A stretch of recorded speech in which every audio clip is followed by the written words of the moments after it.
Tompolasy tompovavy tavaraka isika ato anatin'ny miara-manonja MBS Radio Mada amin'izao talata 4 janoary 3 sy 4 izao manantitra ny araba mpampirarintso ho antsika mianakavy araba amin'ny manjakamiadana no anaovantsika azy tahaka ny mahazatra tsy misy ny avahana fa dia samy mahazo daholo ny lafalo iray manontolo hatrany ampitan'ny ranomasina izany. Soratsika ny teknisiana marobe na ny ato amin'ny foibe na ny miparitaka manerana nosy satria izy ireo no lakle ahafahan'ity fandaran'ity miparitaka manerana Madagasikara sy maneran-tany ary tato anatin'ny andro vitsivitsy dia tena mikofokofoka mihitsy ny teknisiana indrindra any amin'ny resaka haute fréquence any. Ny haute fréquence moa zany amin'ny resaka manaparitaka ny sary sy ny feo any, ny basse fréquence kosa ny aty amin'ny studio aty fa dia miezaka mafy mihitsy ireo teknisiana manome fahafapo antsika amin'izany fahazahoana sy fandraisana ny MBS sy ny Radio Mada izany amin'ny alalan'ny fandarana miara-manonja. Ny fandehan'ny fandarantsika amin'ity indray mitoraka ity isy ny mpisehatra toy ny mahazatra. Rehefa talata dia eo ny solombavamboaka ny Madagasikara voafita tamin'ny alalan'ny Tiako Madagasikara tao amin'ny boriboritany faefatra ny député ny colonel Rambo manakambara tokoa izy amin'izao fiainam-pirenena safotofoto sy misavoritaka sy ao anatin'ny tena hoe fahavoazana izao, fahavoazana maro lafo io, na zany eo amin'ny resaka fotodrafitrasa, na zany eo amin'ny resaka toe-karena, na eo amin'ny fanabeazana sinsisa ny fiainam-pirenena amin'ny ankapobeny dia tena manahirana dia manahirana, manana ny amboarany eo izy. Dia misy mpisehatra ihany koa ankoatran'izay raha ny fanamdaram-potoana eto ampelantanany eto dia hitondra fanazavana ihany koa ao anatin'izao raharaham-pirenena izao etsika pro Ravalomanana izay no anarana isaloran'izy ireo HPR dia mazava be zany anaran'izany mitondra fanazavana eo sy hevitra maro lafy izany HPR izany. Fandrina dia hoe niarahanao hatramin'ny farany amin'ity fandarana miara-manonja MBS Radio Mada ity. Famelohan'ny zavatra roa efa ihany koa namana fanira zava-manantany izay mpitondra famakafakana eto amin'ny miara-manonja MBS Radio Mada miaraba ny namana faniry arabaina manokana ny Bare Madagasikara ekipa lokal izay nahita fandresena nafinaritra mihitsy 3-0 mibôl omaly ary dia nandoalika nanoloana ny Bare Madagasikara ny Soudanais tamin'izany lalao tany Algérie zany ary dia tafakatra ny amin'ny ampaefadalana na ny quart de finale ny Bare ny Madagasikara izany ao anatin'izay hoe tranona 3-20 sy 2 izay. Ny tranona moa zany dia ny mpilalao any anatina club ao amin'le firenena fa tsy mikarama ny ivelany no mandrafitra zany ekipa pirenena izany ka dia ny commentaire isan-karazany tany an-dafy tany na ny tany Afrika na ny tany Frantsa manaraka akaiky n'ity tranony ity dia nilaza daholo fa dia tena hoe mendrika ny Bare ny Madagasikara ary eo fa nitenentsika foana ny tanora eo amin'ny lafin'ny kolotsaina, eo amin'ny hira, eo amin'ny fanatanjahantena dia mitondra avo dia avo ny voninahim-pirenena malagasy izany mba tsy hafabaraka antsika eo amin'ny sehatra iraisam-pirenena. Ny tanora no tena miezaka amin'izany fa ny hafa moa zany izay mipoerapoera sy ny oeraoera hoe amin'ny sasany resaka voninahitra mamay azy sy ny resaka hoe seza sinsisa fa ny an'ny tanora kosa dia tena hoe tena miezaka mafy hanandratra ny voninahim-pirenena 3-0 ny baolina 3 an'ny Madagasikara 0 tsy nitoko ny Soudanais any amin'ny ampaefadalana zany ny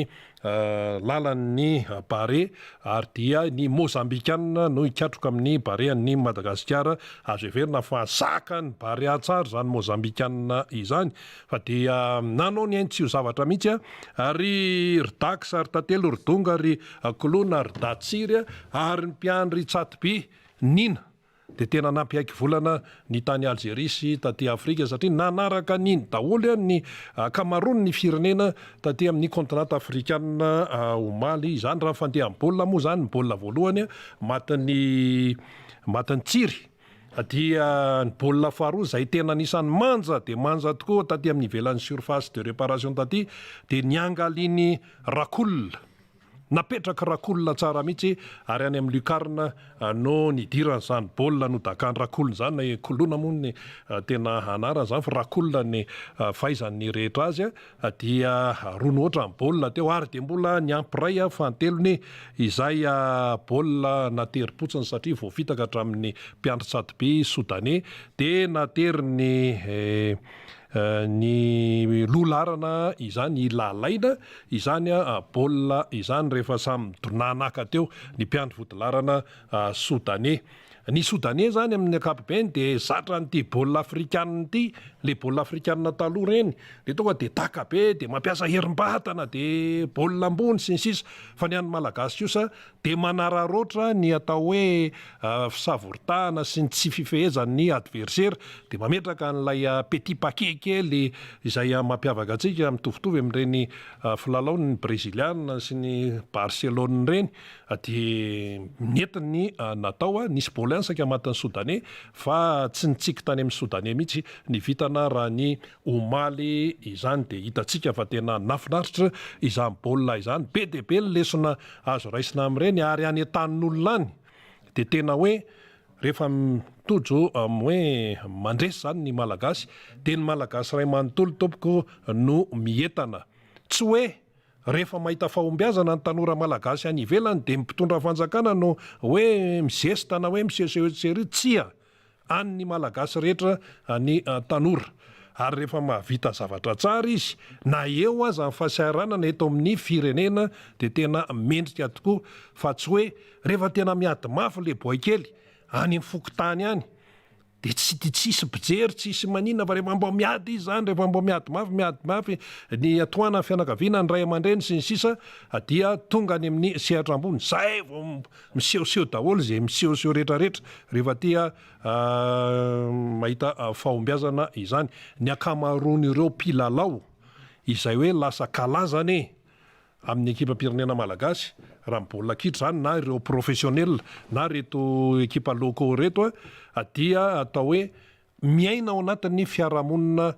malagasy avokoa amina hoe fianakaviana tena hoe fianakaviana tsotra matsilazana zavatra hafa fa no niezaka ilay tanora no niezaka ireo atao hoe tena fitiavana ny fanatanjahantena dia mahita fahombiazana izany. Madagasikara zany ny voalohany dia Ghana faharoa, Soudan fahatelo, fahaefatra amin'ny Maroc. I Maroc efa hoe andeha mihitsy fa noho ny resaka politika hoe i Algérie miady amin'ny tsy mifankahazo amin'ny Marokana amin'ny resaka Sahara andrefana, pahatany ao atsimon'ny Maroc ao Sahara andrefana io dia ny Algériana manohana ny Front Polisario dia ao Sahara zany ny Maroc tsy manaiky an'izay fa lazainy hoe antsy nay io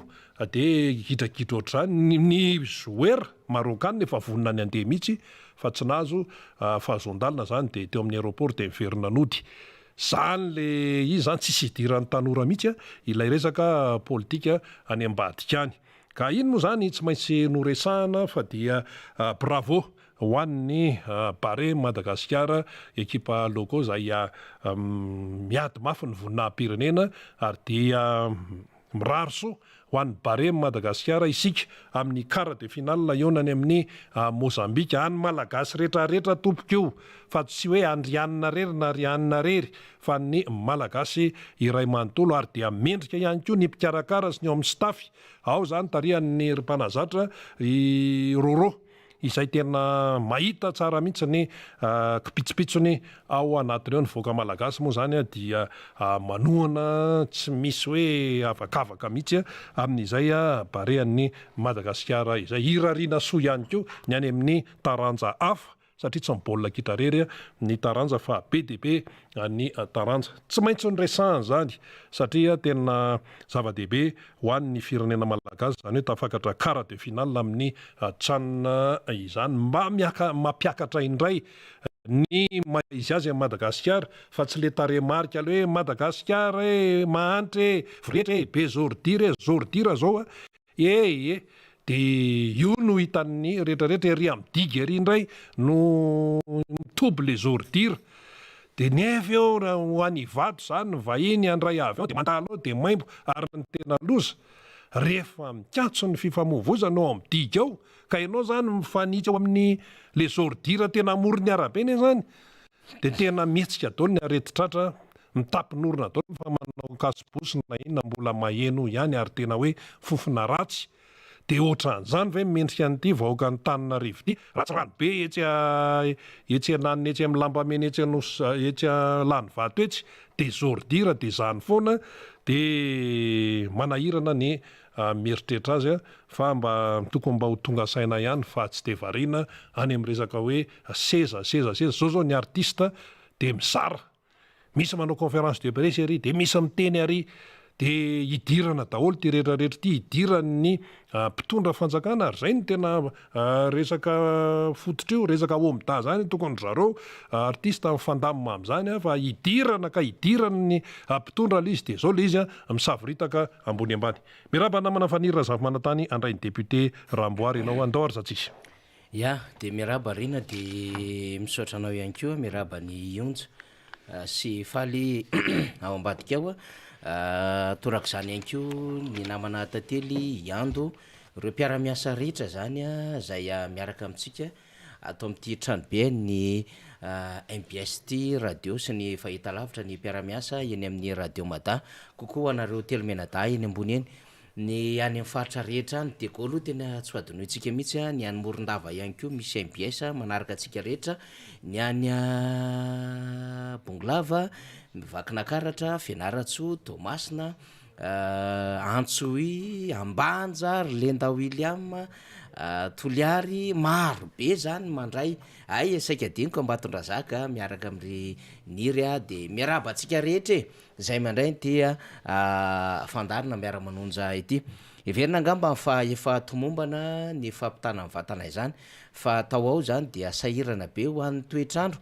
tsika moa zany somary sahirana ihany izy ty efa nisy fanadiadinany eny nataony teo anivon'ny solomamboaka am'le commission d'enquête parlementaire mikasika indrindra amina resaka télécommunication asa hoe aiza ho aiza ny efaran'zay amina resaka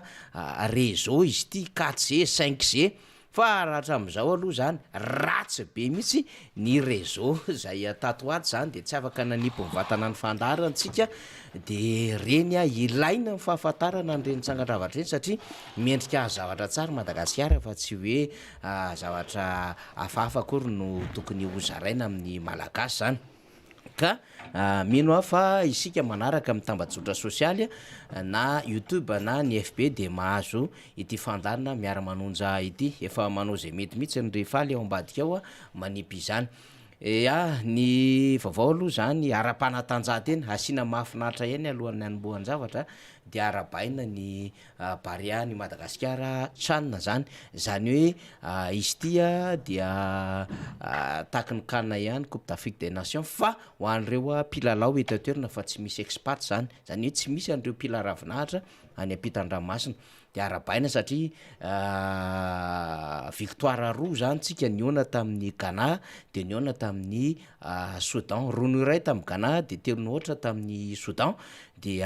mahafinaritra satria ho an'izay nijery baolina de hita mihitsy le tena efa fahaiza milalao efa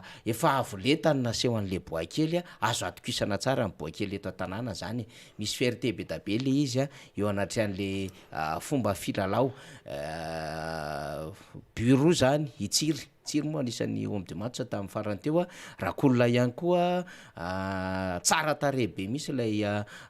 but faharoa matiny rakolona taty 5 metatra taty misy na 3 metatra no nahazo azy tongotra kaviana finaritra mihitsy nametrahan'ny rakolona azy na ikolona de fahatelo moa zany baolina matiny lalaina makasitraka amin'ny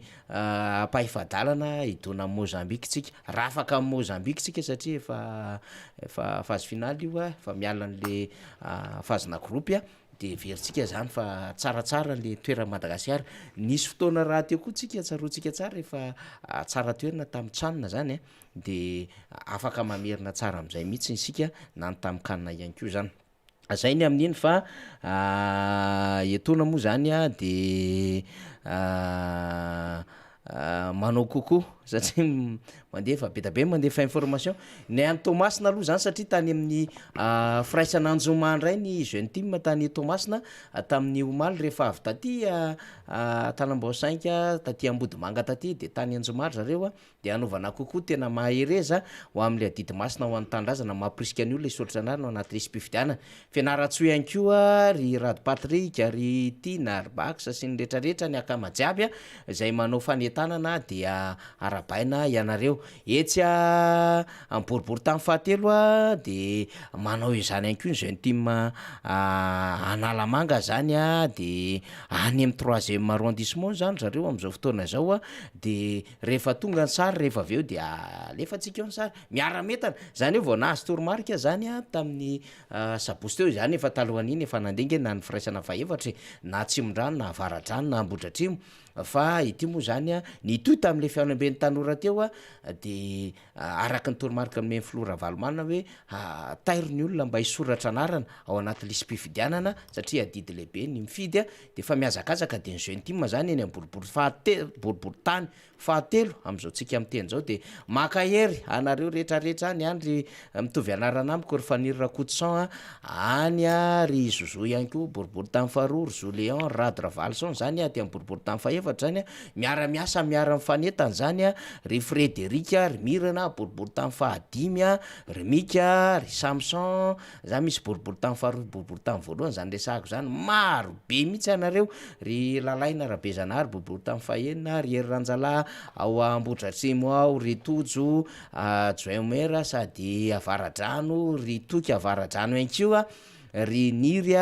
Zokobe Niry ry Rivo Ravojanary ry Sitraka Atsimondrano zany resakitsika maro be sorofo manjakandrina ny akamajiaby de arabainareo mavita be satria adidy amin'ny tandrazany ty eny ary evetaka akeko ny député Rambo Salama Emilien di député Rambo araky ny fahafantarantsika azy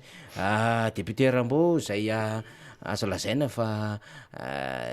miazakazaka miasa mafy mitsidika mandray vaovao samihafa ato amin'ny boribory tany faefatra satria moa zany raha misy tena victime mitondra drano de ity boribory tany faefatra ity zay amin'ny fanila bodirindrina amin'ny boribory tany voalohany zany de tsy akipetraka mihitsy rehefa vanim-potoana fahavaratra oatra zao satria ny fitopolo isanjato na valopolo isanjato ny boribory tany faefatra rehefa vanim-potoana fahavaratra de dibo-drano avokoa de atao hoe boribory tany faefatra zany akany Anosy Mahavelona iny nge misy mahazo azy iny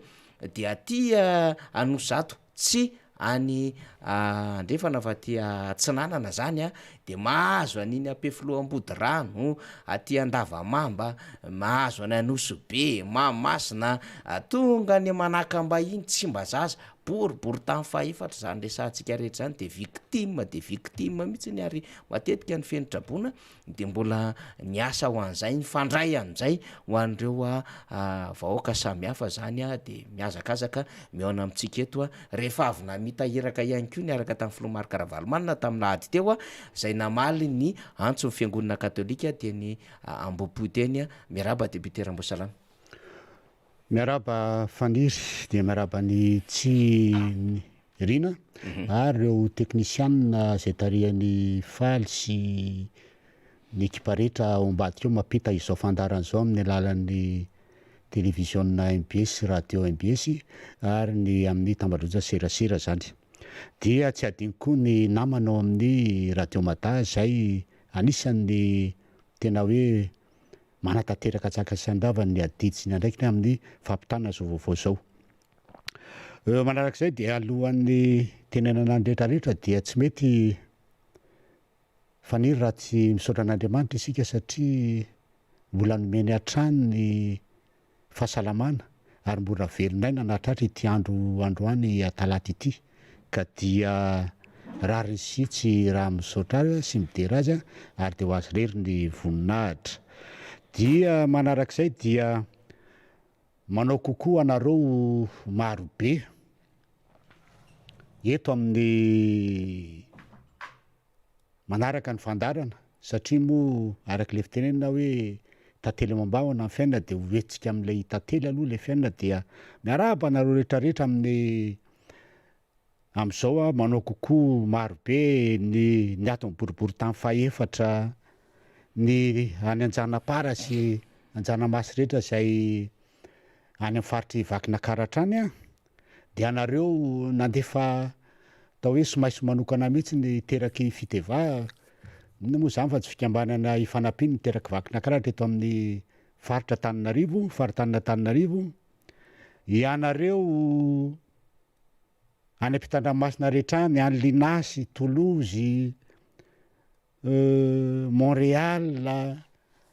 ny any Afrika Atsimo, any Cape Town, Johannesburg any ary indrindra ataoko farany dia neto toerana dia ireo séminaire zandriny zay teneninao teo tonga tamin'ny atao hoe ny andro alady fitondranam-bavaka ny séminaire ao zay tsy inona fa ny fanofanana an'ireo atao hoe ankizy nahazo ny fiantson'Andriamanitra anao ny fiofanana ho pretra, ho tonga pretra dia tonga tamin'izany andro lehibe tamin'ny 12 ny volana janoary teo zany nanaovana ny sorona masina hitondranam-bavaka n'izany petit séminaire zany zay araky ny teninao teo moa nanasany ny fiangonana katolika ny azo Antananarivo ny filoha Marc Ravalomanina dia tonga taminy ny tena ary ny tena koa anatin'ny finoana katolika tonga nanotrina ny filoha Marc Ravalomanina tamin'izany fitondranam-bavaka ny petit séminaire zany telon-drala moa zay ny solombavam-bahoaka atao dia ny solombavam-bahoaka avy eny amin'ny boriboritany faharoa zay atao hoe tompotany de honorable Arastany dia avy eo ny solombavam-bahoaka avy eny amin'ny district Navaratra any ny honorable Jerry dia tonga nanatrika an'izany sorona masina zany ary nanatrika nanotrona koa ny filoha Marc Ravalomanana tamin'ny zany fotoam-pivavahana lehibe zay fitondranam-bavaka n'io séminaire io zay teneniko fa anisan'ny hoe tanketsa ny fiangonana katolika apostolika romana eto amin'ny diocèse Antananarivo amin'ny fanomanana sy ny fanofanana ireo atao hoe ho pretra rahatrizay ho mpiandrondry ny tompo hatramin'ny vahoaka ary dia miaraban'izany petit séminaire zany tsika izay efa niorina efa 100 taona mahery teto amin'ny faritany Antananarivo zany ary tsinganina eto moa iza ny olona mivoaka tamin'izany dia efa misy eveka efa anankiroa zao ny hoe tamin'nyvoaka tamin'izany ohatra ny eveka mpanampy amin'izao fotoana zao ny archevêque mpanampy i Pascal Andretsoavina ary ny eveka ny Miarinarivo ny eveka Claude Randrenarso dia eto koa dia miaraba ny filohan'ny FFKM vaovao dia ny pasteur Ami zany izay nanao ny atao hoe passation an'ny fitantanany FFKM zany mandritry nyty taona ity indray izay teo aloha moa dia notarian'ny eveka Ranarivelo ao amin'ny EM zany fa vita ny asany ary dia nandimby azy amin'izao fandimbiasan'izao zany ny pasteur Ami zay filohan'ny FJKM adidiko avana be ny miandry ny FFKM amin'izao fotoana zao satria tadio tsara fa anisan'ny hery velona ary anisan'ny tena hoe autorité morale eto amin'ny tany sy ny fanjakana ny FFKM ary indrindrindrindra isika tonga eo amin'ny atao hoe kiondalana amin'ity taona 13 ty satria taona amin'ny isin'ny fifidianana ho filoham-pirenena dia adidiko avana be mihitsy zany amin'ny hoan'ny FFKM ary eto dia miaraba ny filohan'ny FFKM vaovao dia pasteur Ami zany ary mitsodro anazy aleo alasa amin'ny adidiko avana izay miandry azy satria tadio fa manana azy atao hoe rôle na hoe autorité morale eto amin'ny tany sy ny firenena ny FFKM zay moa dia efa nanipy ary efa niteny tamin'ny voiforona ny hoe fifidianana ny zay membre ny eo amin'ny seni zany dia nefa nanipy teny ny solombavam-bahoaka atiako Madagasikara rehefa nitenako zao mihitsy no nitondra zany teto hoe tokony asiana autorité morale eo amin'io seni io satria dia lasa mandeha ho azy amin'izao fotsiny tsy misy mametraka an'le hoe tsy resaka fifidianana fotsiny eto fa anisan'ny resaka fitejana ara-panahy koa ny olona rehetrarehetra tokony hipetraka zany kanefa dia tsy nekena moa zany zavatra zany ary nanisy azy atao tamin'eo atao hoe nietreretina autorité morale atao amin'eo CNU satria nisy tao amin'ny société civile zay nisy pretra nirotsaka hovidena ho tompony ao amin'ny CNU dia tsy lany zany fa dia ny lefitra voalohany amin'izao fotoana zao izay lefitry ny tao amin'ny aflohan'ny KMF Knoe no lany lefitra voalohany CNU ka dia eto dia miaraba ny pasteur Ami mitantana izany FFKM zany ary mitsodrana azy aleo alasany madidy goavana araky ny tegny teo autorité morale eto amin'ny tany sy fanjakana satria anao fivitana filoham-pirenentsika zay hoenjakejana tokoa amin'ity raha fahitana azy dia manana andraikitra goavana be amin'izany ny FFKM fahatelo fiarabanina dia miaraban'ny Barea de Madagasikara amin'ny tafita amin'ny ampahifadalana ny sanina zany amin'ny lalao baolina kitra ary dia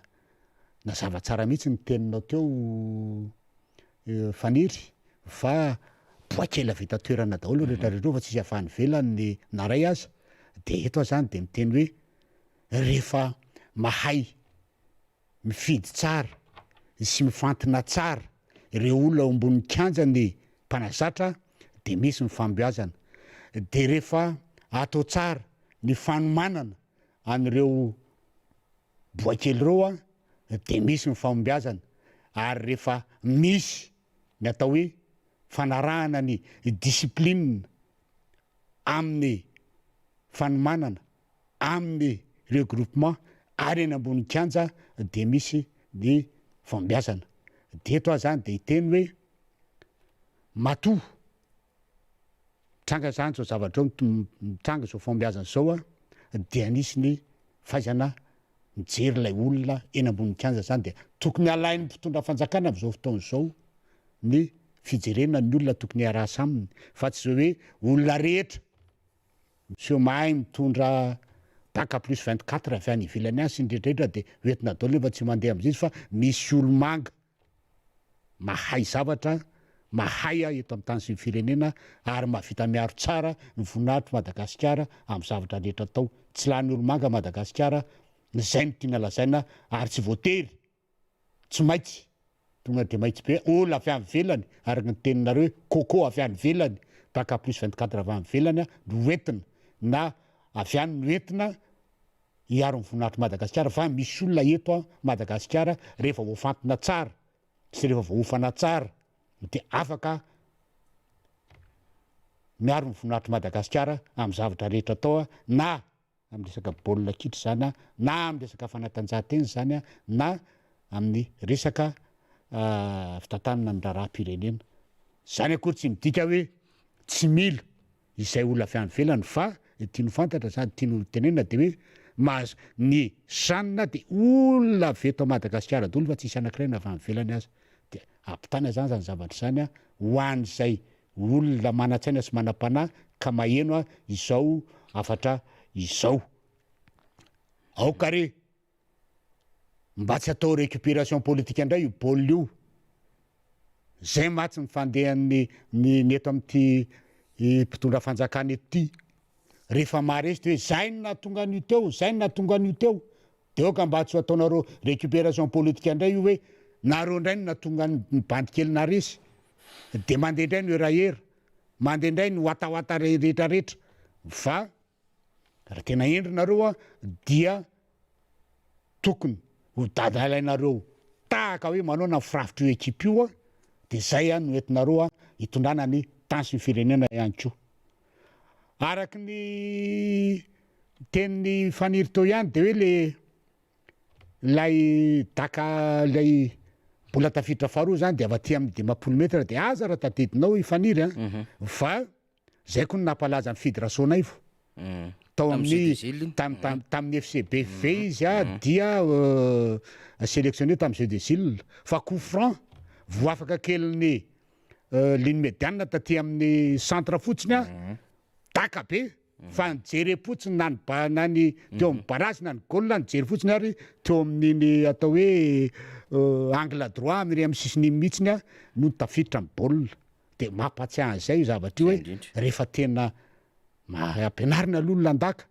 mijery tsara ny zavatra tokony atao sy mijery hoe iza ny adversaire aloha de mahomby foana amin'ny zavatra rehetra atao zay ny tantely fa ny hoe tantely amam-bahona dia tsika moa vao lasa mivoaka maly ny faritry Madagasikara lay cyclone rivodoza Jeniso dia raha araky ny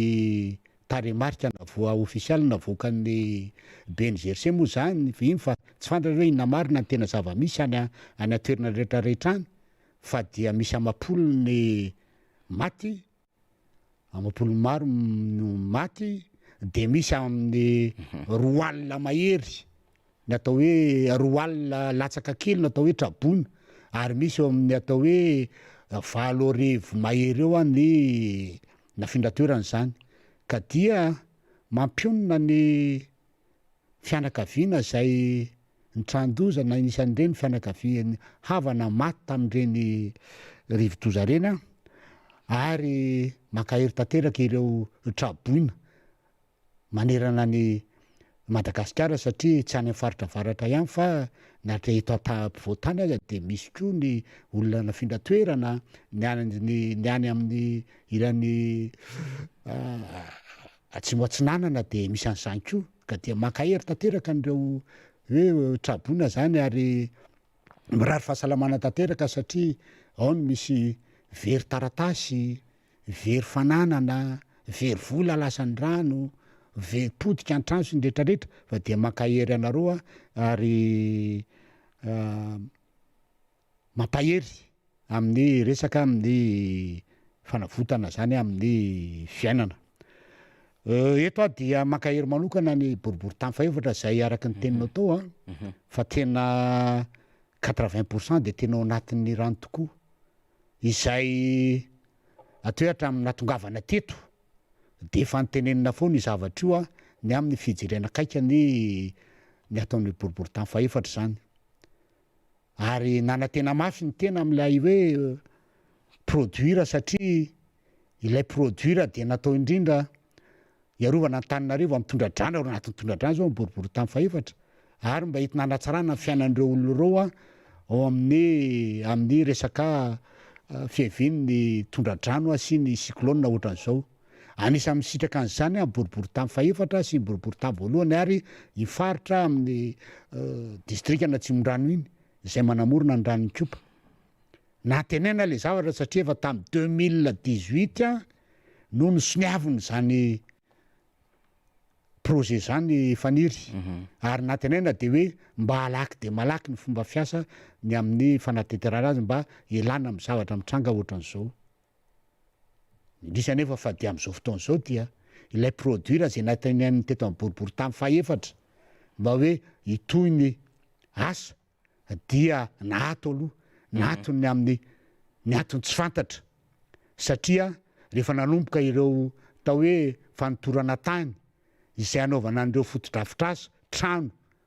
tsena ho an'ireo vahoaka zay tsy maintsy afindra-toerana amin'ny fikarakarana amin'ny fanadiovana ny canal C3 izay mahazo ny boribory tany faefatra sy boribory tany voalohany iny de ilay canal mandalo eo amin'ny Senam iny zany de mivoaka any amin'ny boribory tany voalohany dia nahato lay projet zany de ma hoe inona ny antony lany vola ve sa nahodina any amin'ny zavatra hafa ny vola nomen'ny banque mondiale tokony anaovana an'izany satria dia ny banque iraisam-pirenena banque mondiale mihitsiny no niara-nanao soni tamin'ny commune urbaine Antananarivo tamin'izany fotoana zany ary averika eto indray fa tsy azo vola produire io raha tsy nanao soni an'izany ny commune urbaine Antananarivo ary ny tenako zao no solitenan'ny commune urbaine Antananarivo nanao soni niaraka tamin'ny ministèran'ny aménagement territoire dia Ramatoa Razanamaso Kristina zay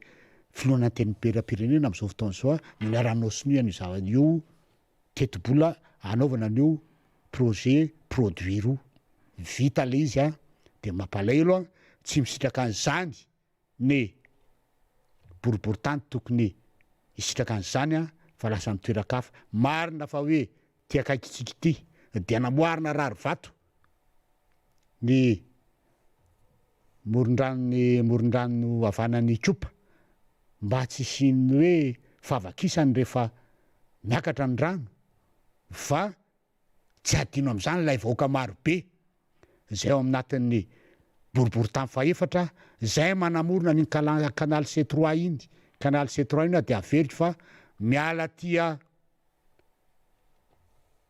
Anosato Atsinanana iny dia mandalo anangarangarana dia mandalo any Ivolany Ray dia mandalo any Anosibe voalohany sy Anosibe faharoa dia raha jerena indray mialo amin'ny zone tampon ao andrefan'ny fokotaniny andrefan'ny Mananjara avaratry ny tsenany Namotana de mamaky mahazo an'iny tsenany Anosibe avaratry ny tsenany Anosibe de mahazo an'izay canal zay mba teny aminareo miangavy aminareo ao amin'ny fitantanana ny Tananarivo sy ao aminareo amin'ny ministeran'ny fanajariana ny tany zay mampiasa io vola io mba hijery hoe aiza ny fiainana vahoaka am'izao fotoana zao fa sady miaina ao anatin'ny fotaka maloto ny ao anatin'ny mialatsiny amin'ny tena teo anatin'ny ranotay ny ao anatin'ny fotaka mandrevo ny ao anatin'ny tsy fahasalamana ary ao anatin'ny fofona maimbo tsy hitanareo angamba zany satria nareo varina any amin'ny Broany fa izay solombavam-bahoaka de mahita amin'ny fahorin'ny olona am'izany ka mba miangavy anareo avoaeto marina momba ny fampiasanareo ny produire io satria nanaovana sinoana io dia iarovana ny vahoaka am'izay retiny anatsarana ny fiainan'ny vahoaka amin'ny lafin'ny développement humain tiako tenenina amin'ny resaka trano fahasalamana ary fianarana ho an'ny arrondissement sy ny commune amin'ny atsimon-drano iny zay tafiditra ao anatin'izay projet produire zay ka dia mankahery ny voakan'ny boriboritany faefatra satria tena mijaly ary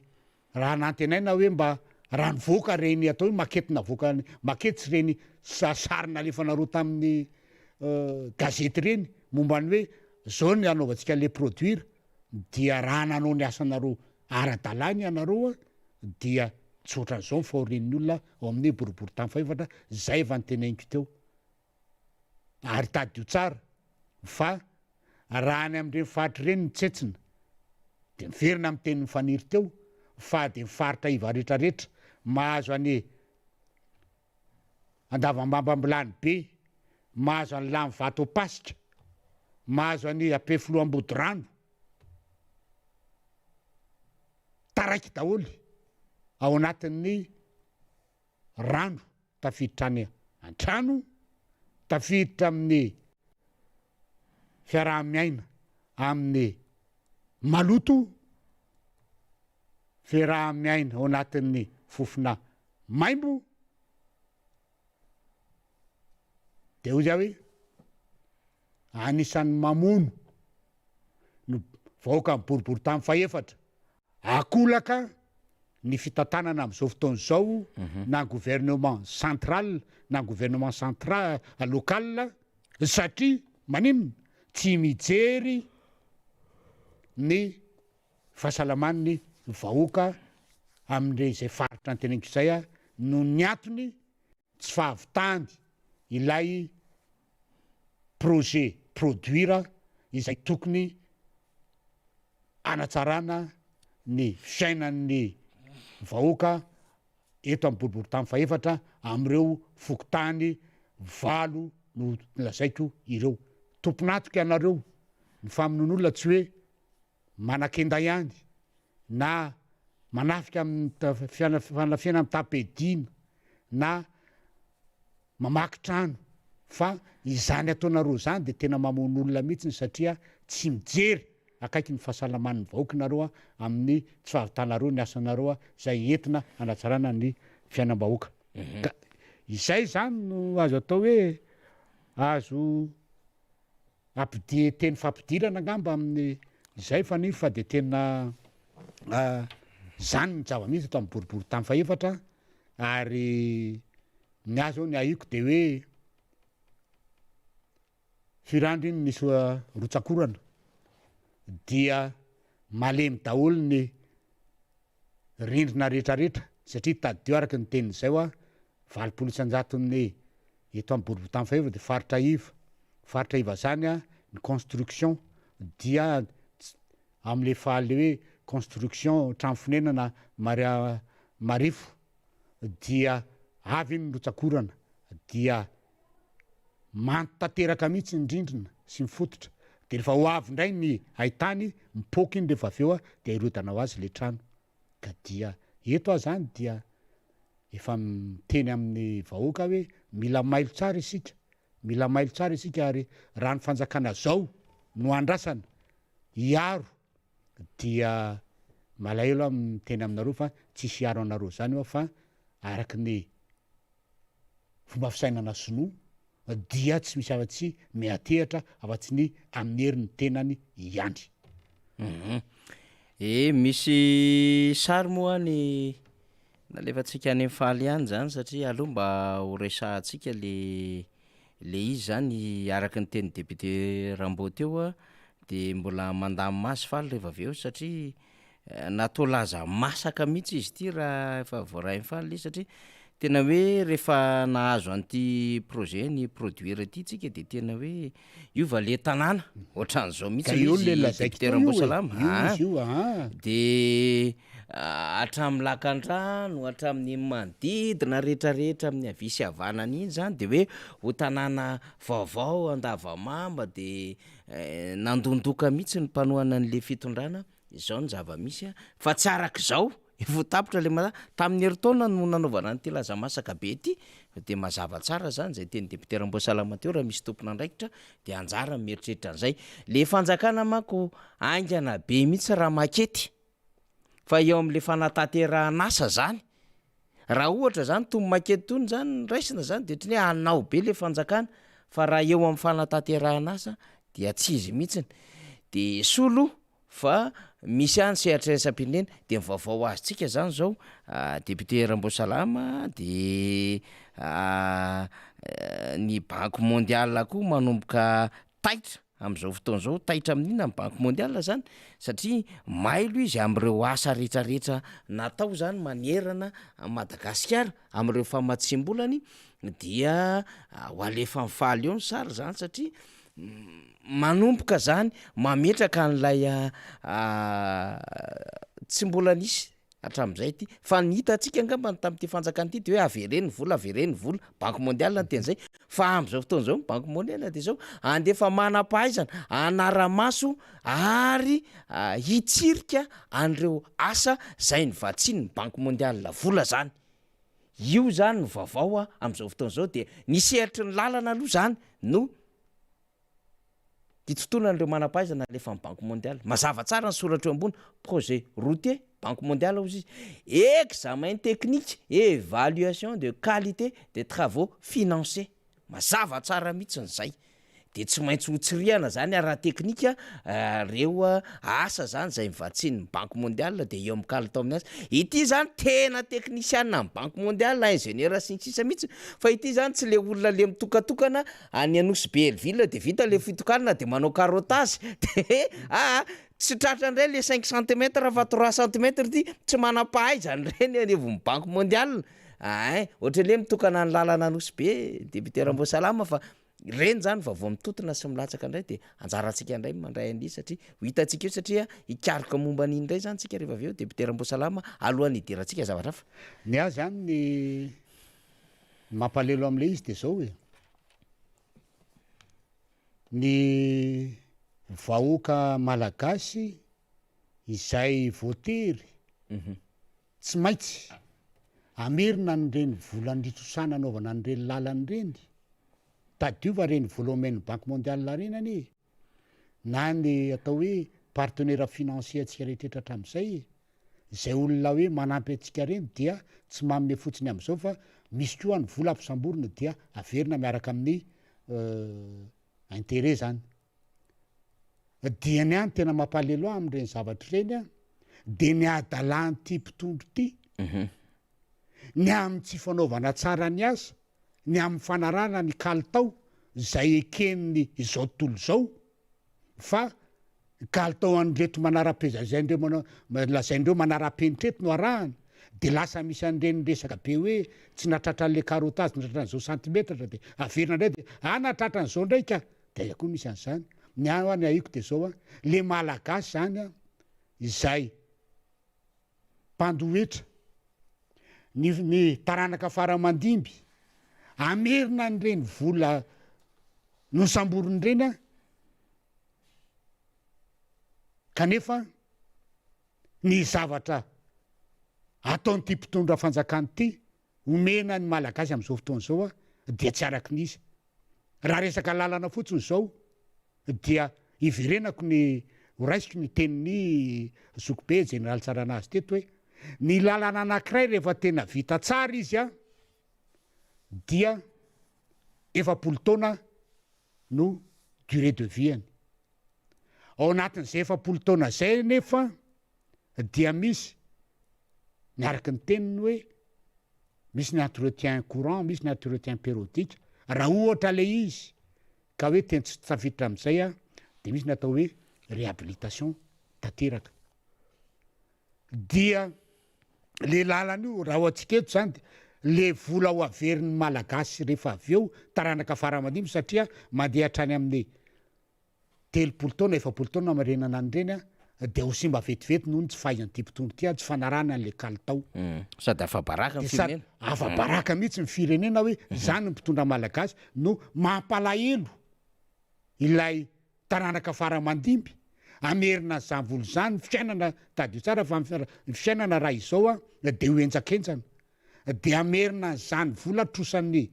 mpanambola rehetrarehetra zany trosan'ireo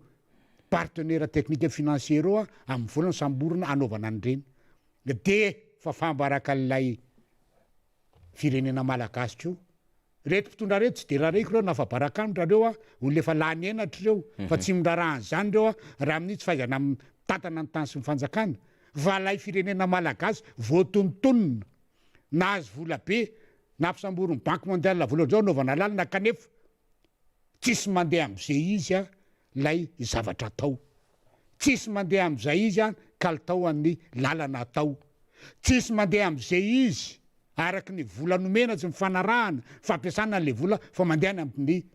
lalakafa de zay ny azy zany ny tena mampalelo a tsy le mpitondra fanjakana tsy le olona gouverna am'izao mihitsiny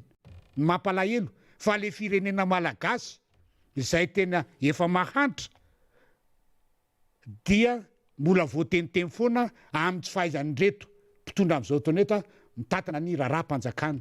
de ilay taranaka faramandimby ao arinao zay mibaby ny trosany reto tsy mainininy reto zay zany any tena atahorako amin'ny mampalelo am'ty zavatra ty fa ny banque mondiale rariny azy raha ohatra ka anao zay izy satria maninona efa elany mitsapa fa hoe tsy mandeha am'izay izy ny famatsim-bola atao amin'ny eto Madagasikara fa misy mandeha amin'ny brika vy mandeha havanana ary raha mandeha ary raha hoe sary mba mandeha amin'ny lalana tokony alehany azy de efa orienté hoe alefaso amin'olona ohatran'izao a ny marché an'io alefaso amin'olona ohatran'izao ny marché an'io fa tsy misokatra ho an'ny rehetrarehetra mitovy any ny amin'ny fizarana ny atao hoe ressource naturelle eto Madagasikara tsy mandeha araky n'izy fa misy fizarana vilana de ohatran'izay rary ny banque mondiale raha amin'io satria tsy arakaraky ny vola omeny ny zavabita eto Madagasikara raha tena nio produire fotsiny a de zao hoe makanesinareo ery amin'ny iny canal manoloana ny senam iny iny tafiditra am'lay projet produire de jerevo a raha misy olona miasa ao naray azy fa ny olona hitanao miasa ao ndraindray de lehilahy anakiroa na telo de manao andreny gilet mavomavo reny na gilet orange dia mitangana lakana kely dia miaraka amin'ny bararata de manala n'lay ta hoe sachet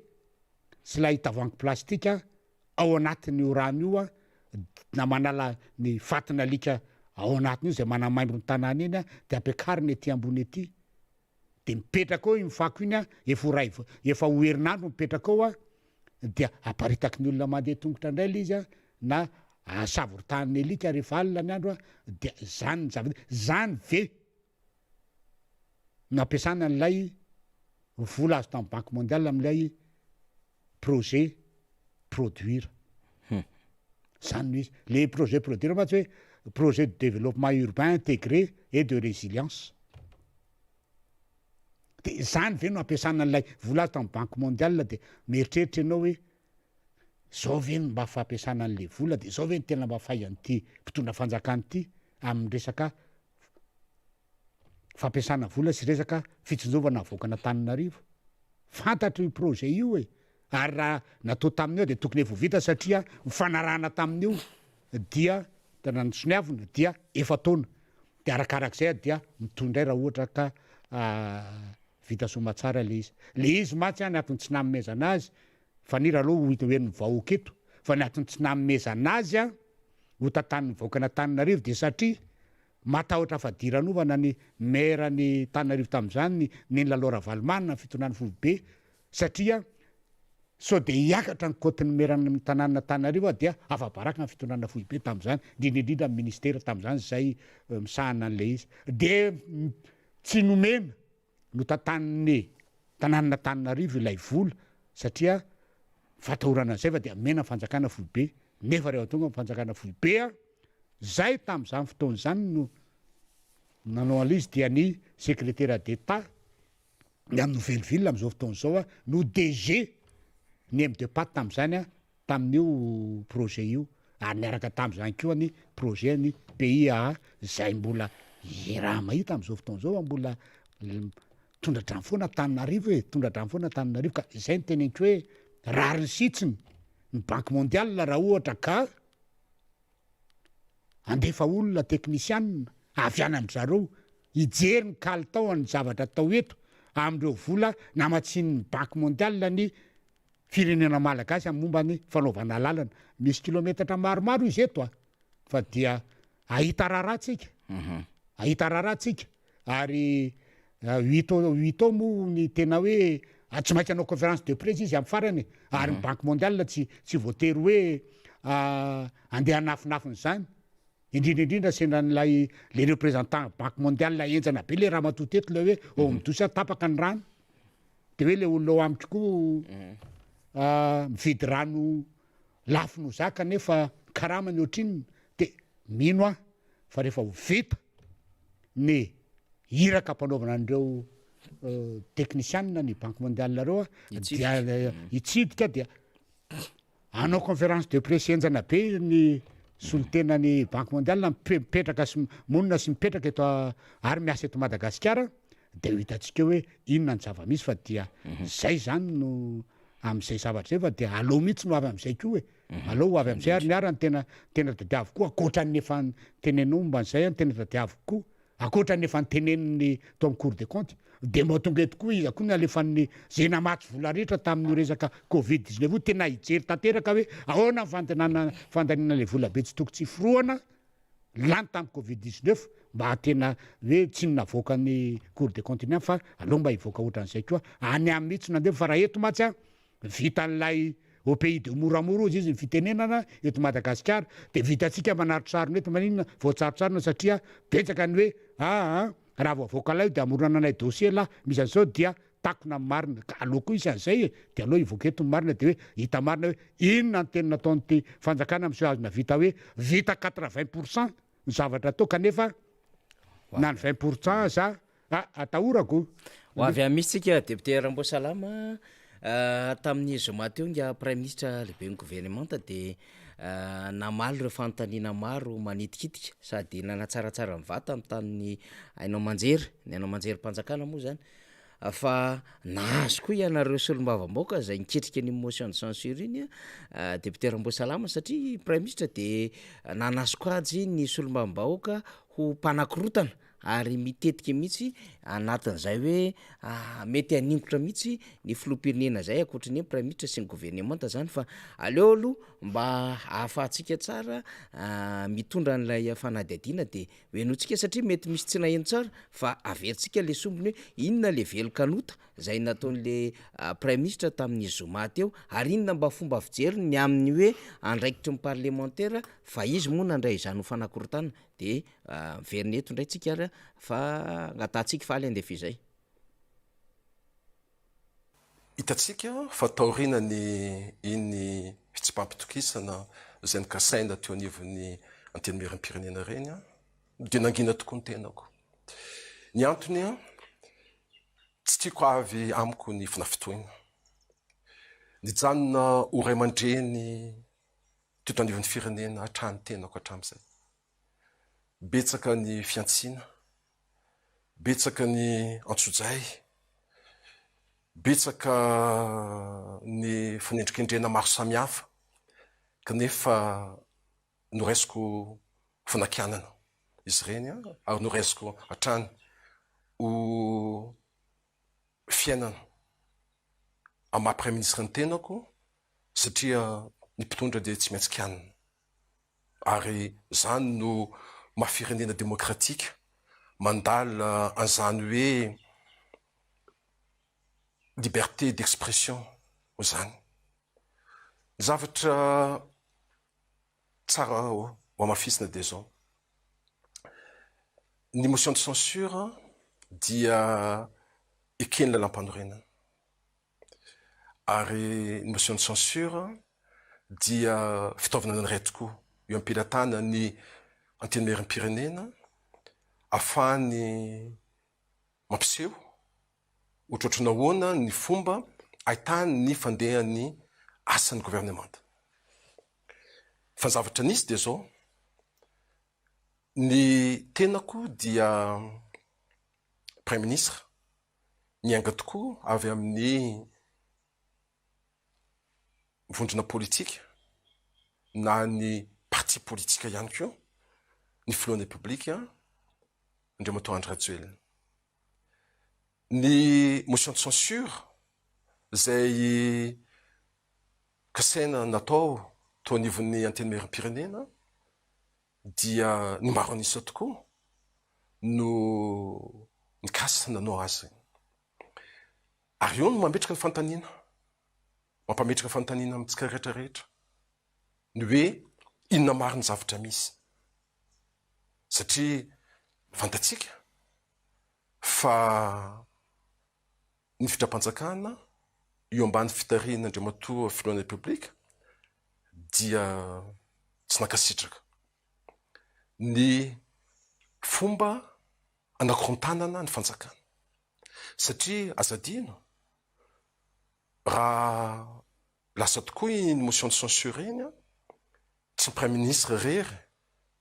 no voakasika an'iny fa ny gouvernement manontolo no voakasika an'iny ka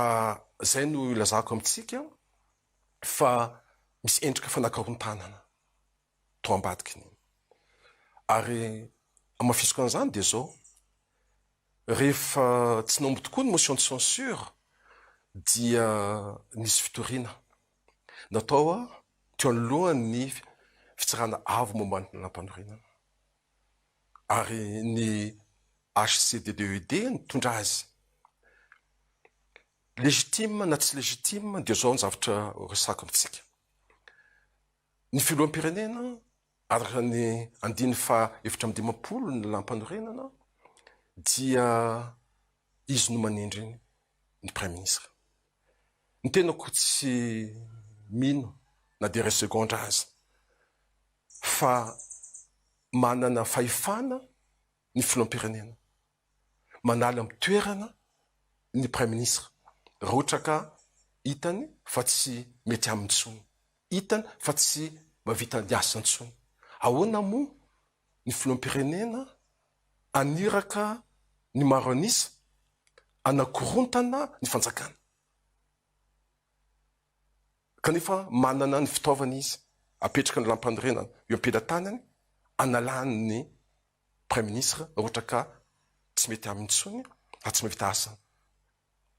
napetrany taminy ny premier ministre ary zay no mahatonga atsika fa rehefa mahita ny fitorinana atao teo eo anolohan'ny HCC dia atsapanana mazava tsara fa fanozonkozona am-panjakana no natao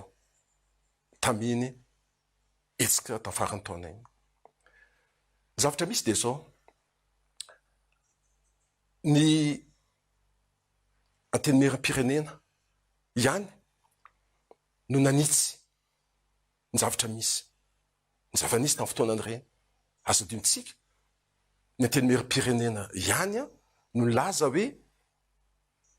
tsy tokony tohizana iny motion de censure iny ary eto am'laza aminareo mahatratra fito amby zato ny solombavam-bahoaka nanao soni fa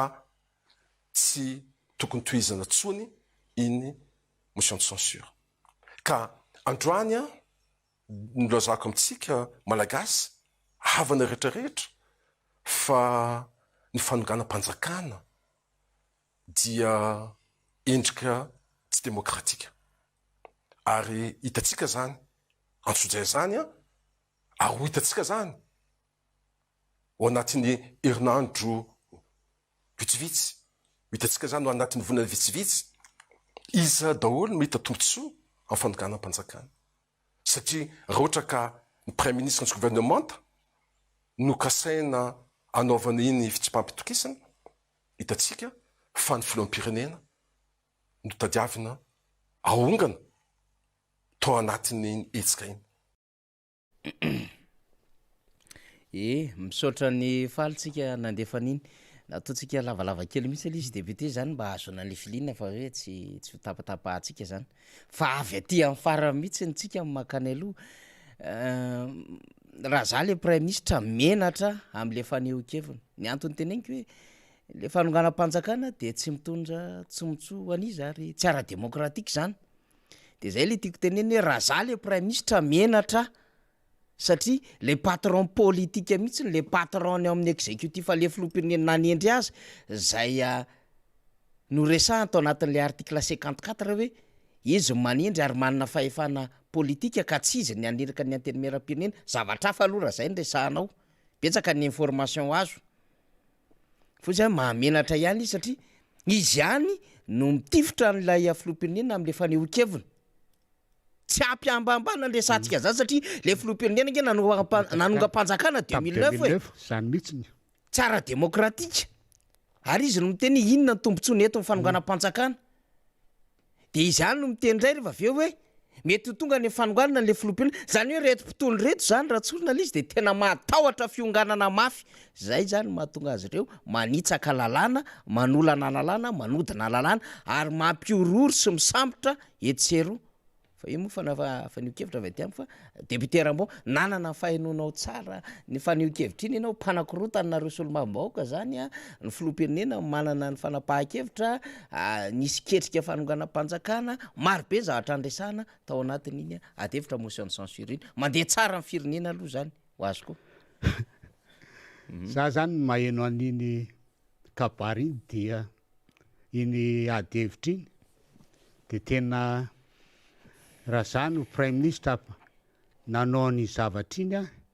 dia mijery ny réaction n'olona rehetrarehetra de tonga dia ny apitsony any ako de tonga de efa nametra-pelana fa de tena mirefarefa ny adevitra ary tsy eritreretina hoe olona ohatran'ireny olona zay manana ny toerana nisy azy teo amin'ny asa solitenan'ny solitena resam-pirenena atao amin'ny BIT ane izy iny ary efa niasa tamin'ny hoe ary efa minisitra taloha efa tale général taloha sy ndretrehtra fa dia mbola ohatran'ireny ihany lay atao hoe avon'ilay adihevitra tao amin'ilay mpanao gazety setina ho tenenana mivoaka malagasy izany hoe ny tiako tenenina dia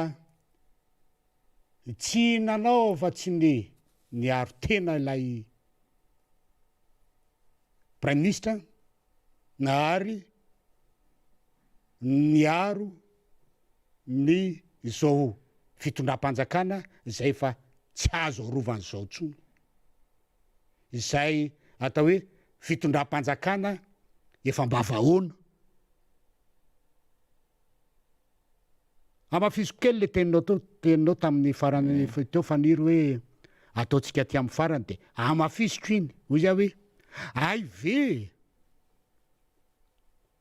nanaiky anareo fa nanongoam-panjakana filoam-pirenena am'izao fotoana zao hoe tamy 2009 ary ay ve mahitinareo fa hoe tsy ara-demokratika ary tsy mitondra soa ho an'ny firenena le izy de zay de hitanao zany nga prime ministre ny hoe inona ny soa azo ny fanokana-panjakana ary dia misaotranao amin'ilay fitifirana an'ny filoam-pirenena ny amin'ny zavatra nataony tamin'ny 2009 nampatsiahy azy fa hoe ianao nge nanonga-panjakana de nampatsiahy azy fa tsy mitondra soa amin'ny firenena le zavatra eny dia mbola iany atsika am'izao fotoana zao makaizy Madagasikara raha tamin'ny 2009 ny PIB amin'ny Madagasikara 7,3 aiza izy am'izao fotoana zao taux de croissance plutôt raha ny PIB an'ny Malagasy tamin'izany fotoana zany efa natratra tany amin'ny 900 dolara latsaka kely aiza izy am'izao fotoana zao taux de croissance atsika tamin'izany aiza izy am'izao fotoana zao fa dia apetrako ny amin'iny fa na am'le kabariny teo le hoe ny solombavam-bahoaka ny filoam-pirenena ihany manana fahefana analany prime ministre raha tiany zany de hoy za hoe tena asana mahay mamaky lalam-panorena nga prime ministre na tsy fa ao anatin'ny lalam-panorenana dia afaka manao mangataka an'izany motion de censure izany ny solombavam-bahoaka rehefa hitany fa tsy mandeha tsony any raharahan'ny fahefana mpanatanteraka zay tarihany filoam-pirenena sy ny prime ministre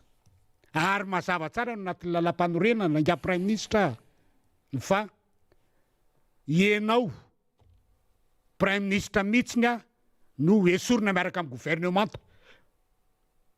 zay rehefa miala ny prime ministre tonga de automatiquement miala mametra-pialana gouvernement ray manontolo fa tsy misy hoe azo motion de censure ny prime ministre de mbola mijanona membre gouvernement fa jereo kely le izy nga prime ministre fa tena ohatrany tsy eo tsika arary ny olona raha hoe tsy mahavoara ty prime ministre ty rary ny olona raha miteny an'izany hoe tsy mahavoara ty prime ministre ty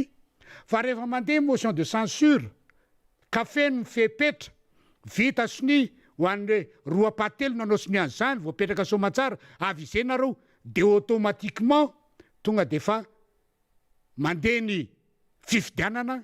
48 heures après lany voafidy an'lay roapatelo ny solombavam-bahoaka dia mametra-pelany ianao dia manaraka am'izay ny gouvernement kinona problème manao am'izany izay rehefa miala ianao zay voatery indray zay prime ministre ao de izy indray mijery membre ny gouvernement hafa zay anterinevany filoam-pirenena fa ny eto amintsika de magaga ary ho teneniko mihitsy zao zavatra zao tsy haiko hoe inony ty régime eto ty fa de ataoko mihitsy hoe régime bananiera satria any amin'ny tany mandroso rehetrehtra ny amin'ny tany démocratique aloha zava ny resaka de ny gouvernement no miaro ny filoam-pirenena eo amin'ny toerany amin'ny fanatanterahana ny projet de société an'ilay gouvernement lasa lay filoham-pirenena zay avadika ho programme général de l'état zany fa ny atsika eto rehefa nandeha ny zavatra iny dia lay filoham-pirenena mihitsy ndray no nanitsakitsaka lalam-panorenana ka lasa niantso solombavam-baoaka majoritaire ao amin'ny assemblée miaro an'ilay prime ministre sy ny gouvernement mahagaga de eo zany mipetraka amin'ny fanontaniana hoe fa inona no teny ifamatoran'ilay filoham-pirenena sy ilay prime ministre ny solombavam-bahoaka majoritaire izay tafiditra ao anatin'ny solombavam-bahoaka ao anatin'ny voafatry ny constitution sy ao anatin'ny fitsipika anatin'ny solombavam-bahoaka dia miteny hoe anjaran'ny solombavam-bahoaka ny manao ny évaluation ny gouvernement amin'ny asam-panjakana noentina teo amin'ny solombavam-bahoaka ho tanterahana entina hampandrosoana ny tany sy ny fanjakana efa navoaka tao amin'ny taratasy izay milaza ny tsy fahombiazan'ity gouvernement ity tao anatin'ny taratasy fangatahana ny motion de censure amin'ny gouvernement izany rehetrarehetra zany na ny lalany na ny fitokonany etseroa amin'ny resaka karamy na ny tsy fisian'ny fandriam-pahalemany ny promesy pokaty ny tsy fanananasy problème jiramay ny fitantanam-bola tsy mandeha am'izay izy nanomboka tamin'ny covid ny fanodikodonina volam-panjakany ny ady misy eo amin'ny fanalana barako amin'ny gouvernement zany rehetrarehetra zany ny atao tao anatin'ny taratasy entina ametrahana n'ilay taratasy fitsipaham-pitokisana ho an'ny gouvernement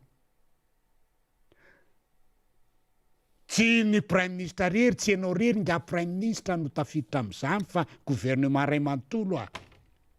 ary aloha ampianarina anao raha tsy hainao fa raha nieritreritra n'izany hoe hanongana filoham-pirenena zany nareo solombavam-bahoaka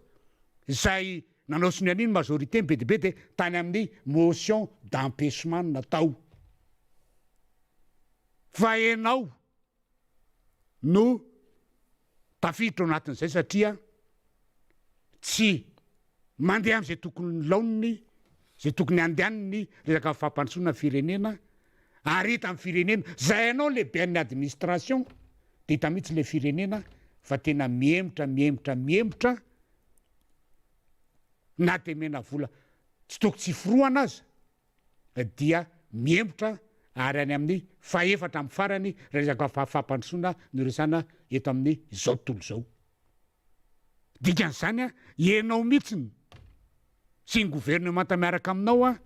no natao tamin'ireny fa dia mahagaga aho ary mbola apetrako hoe fa régime mahinona no eto amin'ity Madagasikara ity no ny filoham-pirenena indray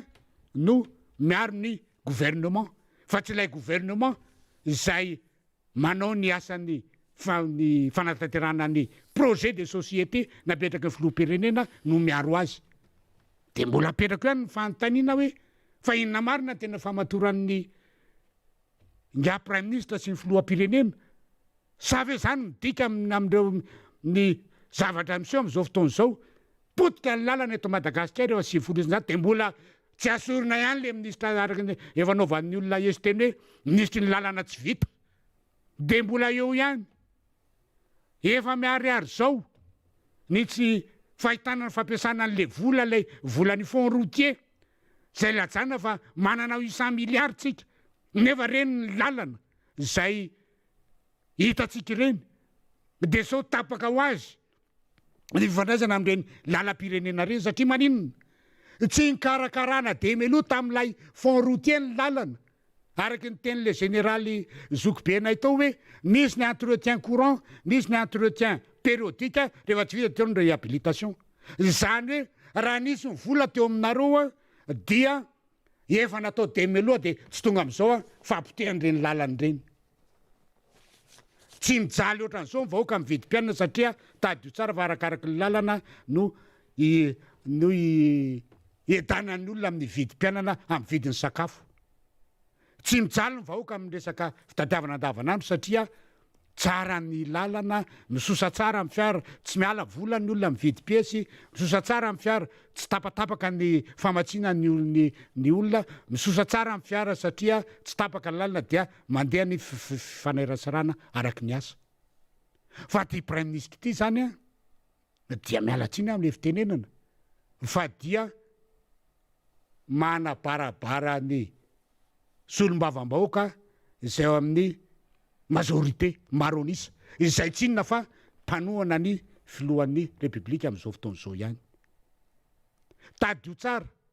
fa 500 navoaka teny amin'ny gazety na teny amin'ny tambajotra serasera rehetrarehetra teny na mbola mipetraka ao amin'ny brony filohana teny miram-pirenenao ny le olona 500 sy ny anarany sy nanao soni. Fa ty lazainao hoe 107 ty izay hoe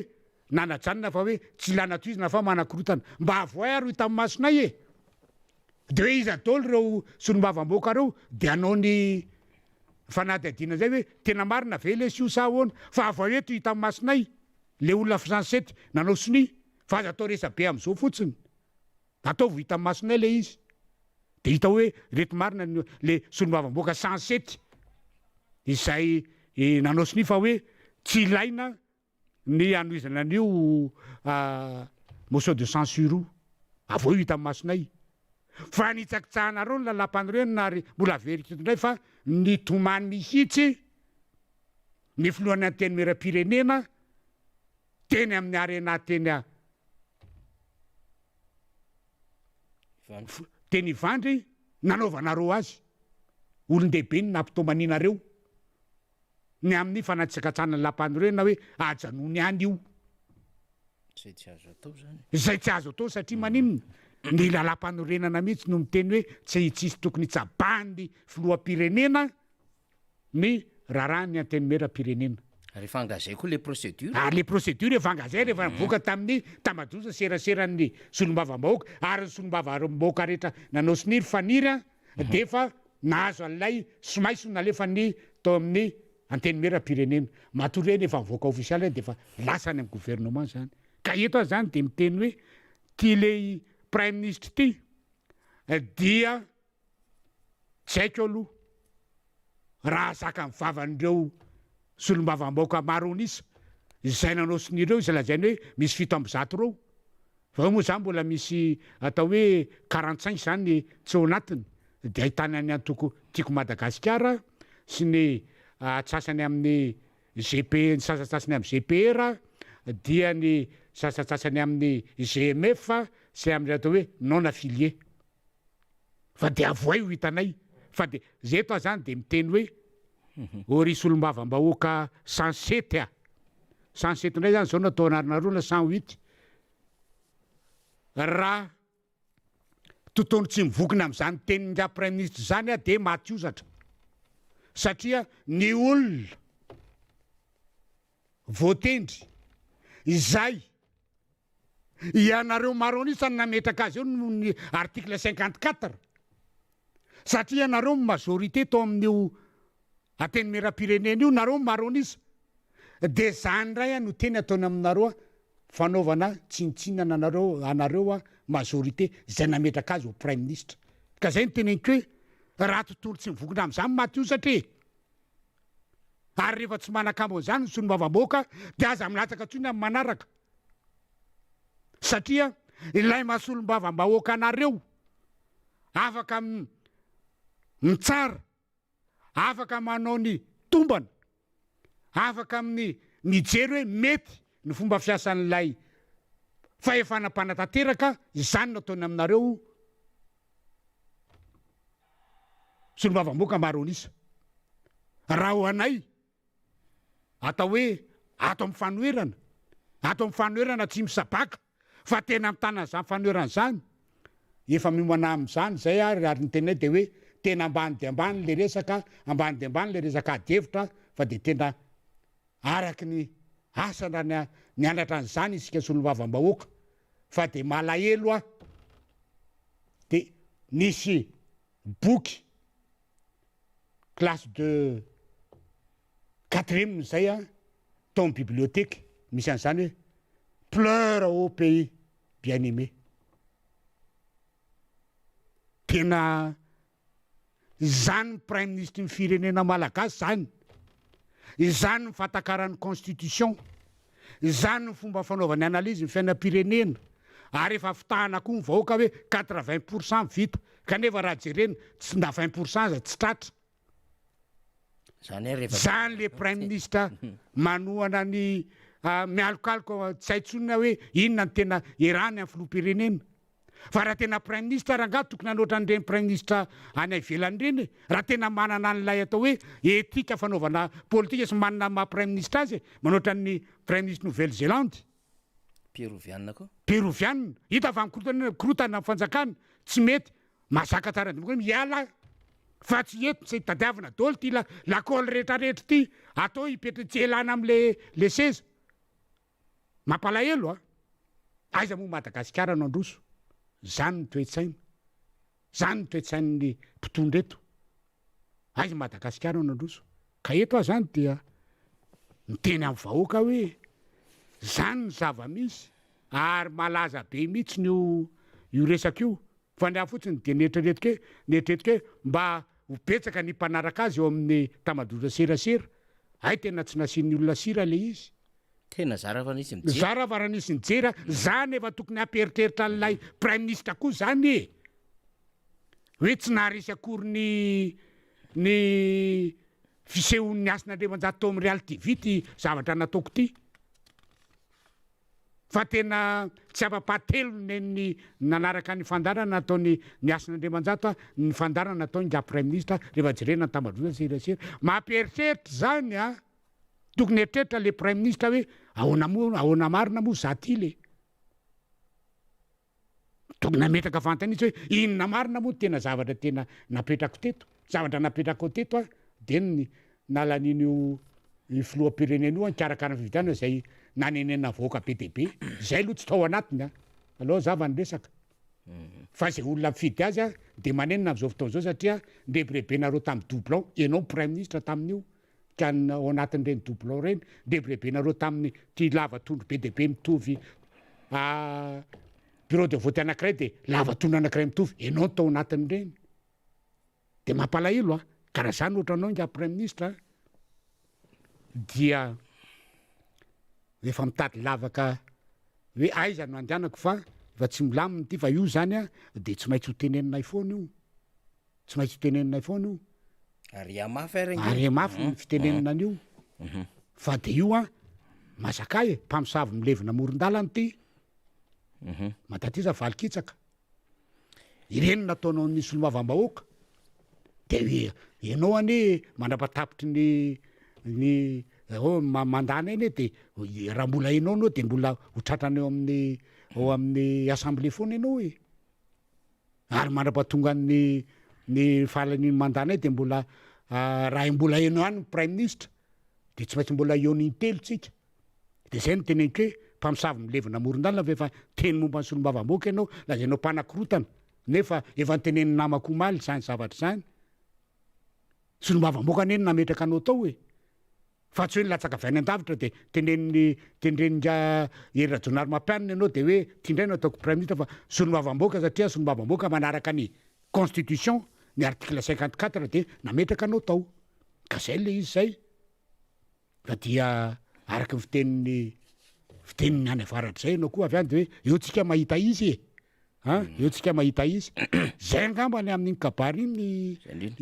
ifanifany azy ny tena tsy letrako dia le solomavam-bahoaka anatin'ny maronisa hitenenina ny olainga be rehetrarehetra io dia tsy misy réaction na ray azy. Fa dia efa nampinanina be mangina ve sa nampinanina ninona fa dia hoe sensé ohatran'io. Faharoa manarak'izay dia laingana le vahoaka malagasy tenenina hoe 20 isan-jato vita ny asa efa manao tsara ny asa. Andrekaka eo 20 isan-jato inona 20 isan-jato vita teto io fampitehana rehetrarehetra amin'ny lalana. Ny fampianarana tsy mandeha amin'izay izy. Jerevony jirama ny mégawatt zao sy ndraitrehitra aiza izy zao. raha ny fanjakana nataonareo teny de tsy nisy inina mihitsy hoe projet avy aminareo to anatin'ny projet de société anareo nontokananareo teto e miavatsy reny hoe re manara-penitra avy aminareo reny any zay manara-penitra mirotana ho azy fotsiny ary amoron-dava ary manara-penitra jerevo le omban'ny ombotsy roatra io na orona de tsy vitany io tranobe nataon'ny ministère en communication io zao ve mivita de aiza io radio atsanganareo mody rehetrarehetra io jerevo ny etanolona ny teneninareo aiza 80% eo aiza ny lalabe migodana ary avy any Tomasina lay 10 kilometatra tamy 2 avril 2019 aiza iny aiza ny projet tana masoandro zay hoe andraisana ny jeu des îles 2023 mety tosy aiza iny aiza ny lalabe migodana mialoha andotapenaka mandeha maka mety tosika aiza iny aiza ny lalabe migodana zay hoe mampitoy Antananarivo sy Tomasina zay tokony any Tomasina natomboka kanefa no tsy fahaizan-draharaha de avy de Antananarivo no natomboka zay tokony efa mavita 20 kilometatra na 10 kilometatra azao fotoana zao aiza iny zany ve nga prime ministre ny 20 isan-jato sao de efa tonga am'le 20 isan-jato tokony elana am'le fitondrano nareo sao de 10 le fanazavana de zay le izy fa de tena mampalahelo fa tena ampahorinareo le malagasy ataonareo mantra fadiranovana le malagasy vononareo akolaka le malagasy ka de anjaranareo mieritreritra anjaranareo mieritreritra an'izany hoe zany tokoa ve ary le teny avokanay tena zany tokoa ve tadio fa ny tompon'ny fanjakana de mivahoaka ary mivahoaka dia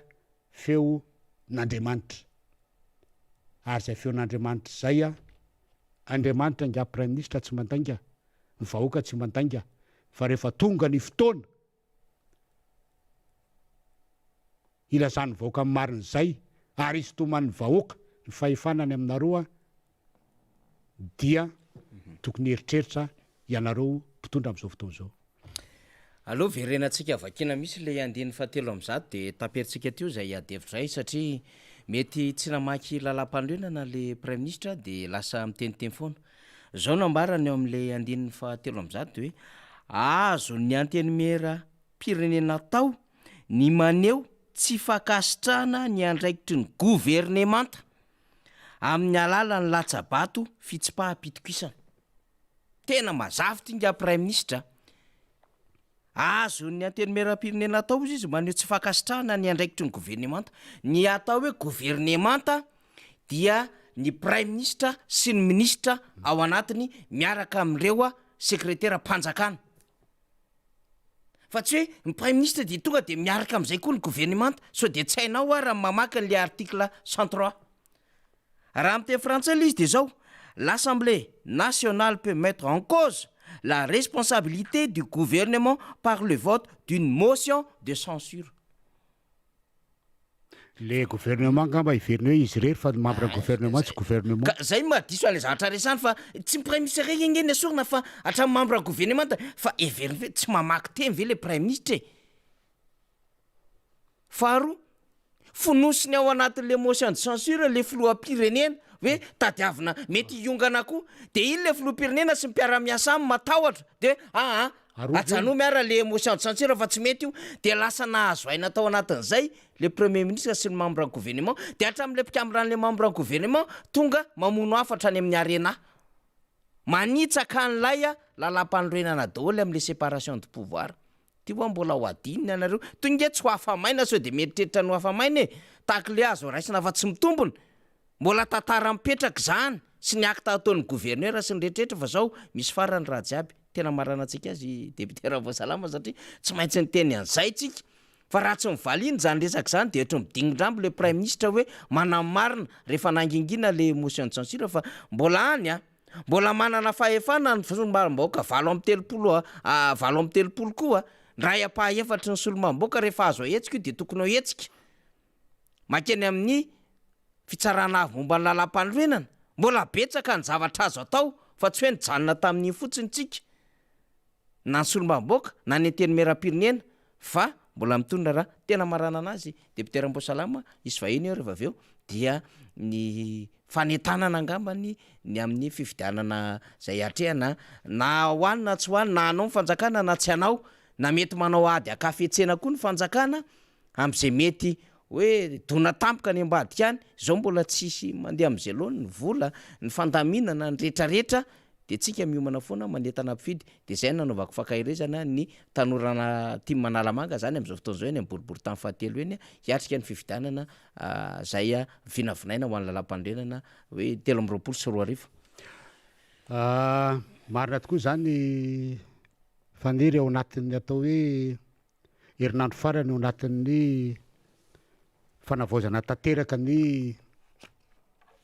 lisitry mifiditsika am'izao fotoana zao ary isaorana tanteraka ny filoha Marc Ravalomanana filohan'ny mpanonany antokotiko Madagasikara name andreny toromarika ireny tamin'ny asabotsy teo name toromarika ny tanora ka ho fanatanterana an'izy zany dia na efa nanao azy hatram'izay après an'ireny redynamisation isaky ny fokontany natao reny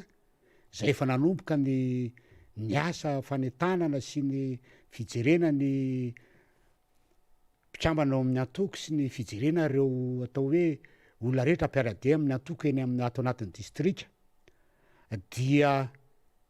arak'izay tenik'izay hoe herinandro eo amin'ny 10 andro mahery eo sisa na tsy ampitsony dia fanatanterana zay dia ivory ny tompona ndraiky to amin'ny fokotimma zany hoe ny fokotimma sy ny lefitra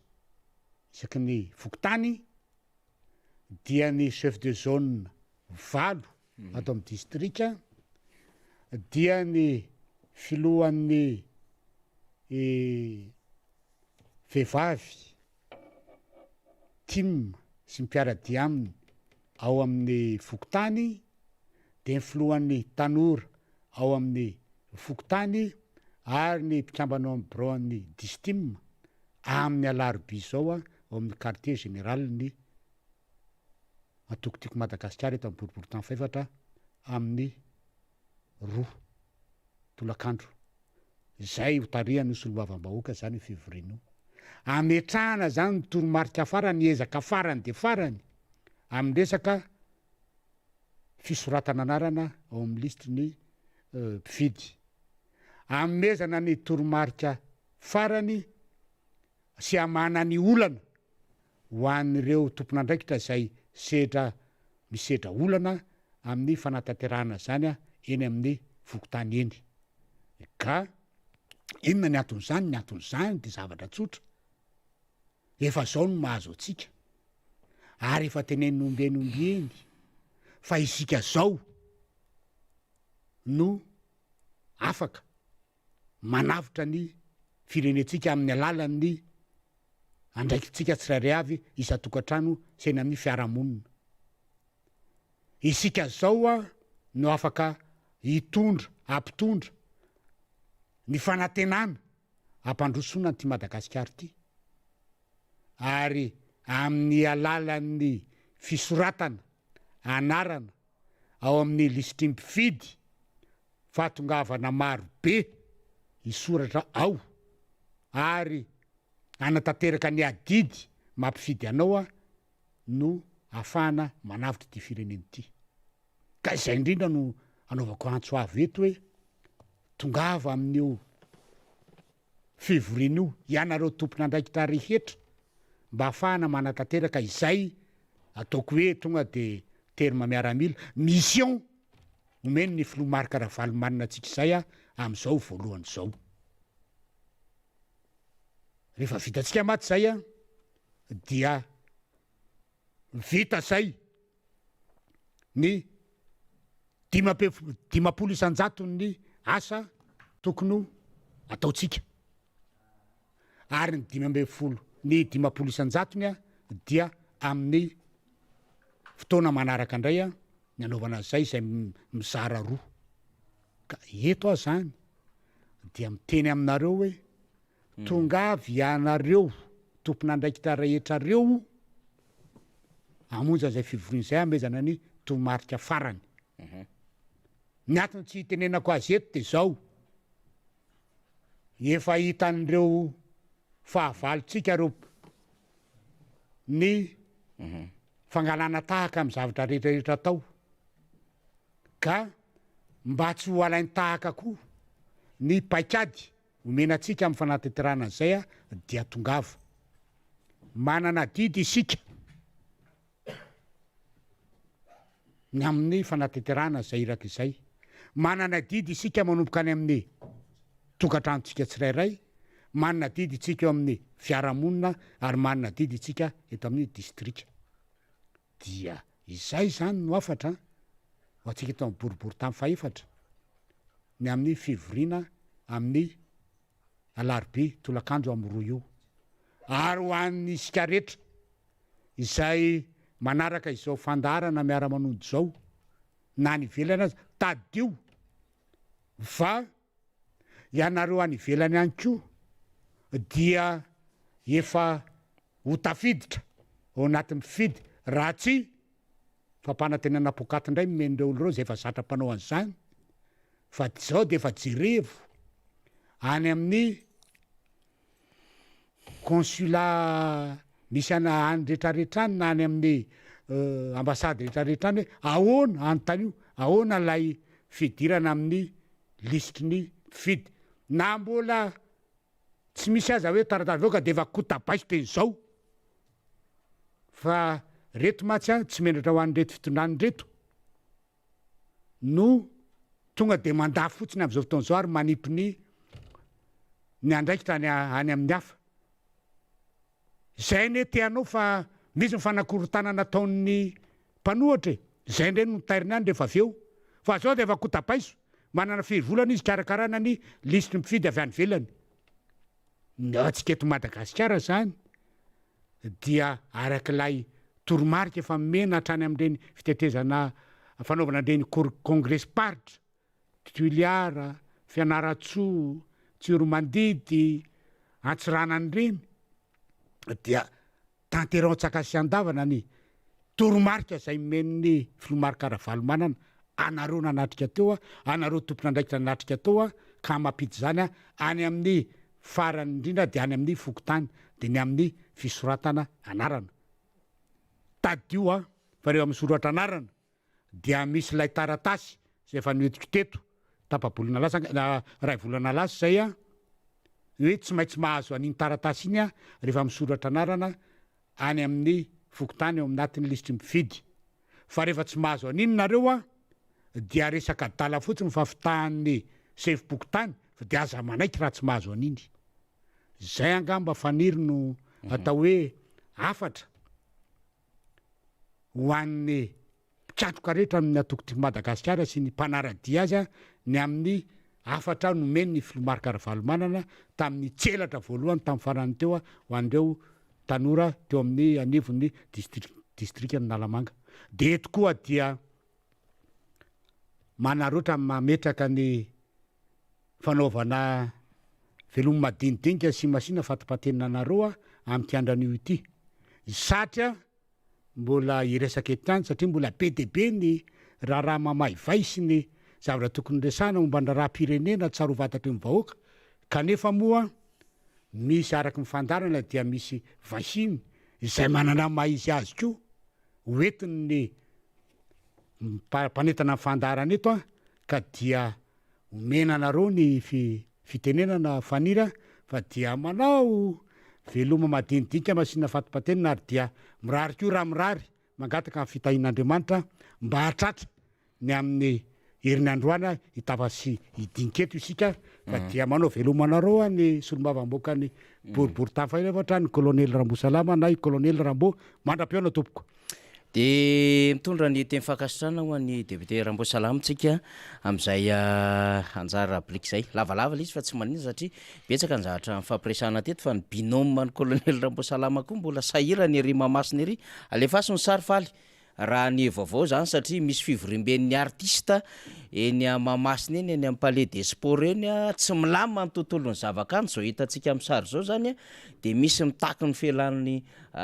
ramatoa minisitra zany zay amsahana ny kolotsaina sy ny serasera zany be da be ny zavatra tiatsika horesahana fa mbola mandatsaka sary fotsiny aloha zay sirina hatreto ny zava-misy eo amin'ny palais des sports satria misy azy ny mpanakanto eny mikasika indrindra ny omda zany de misy mpanakanto zany zay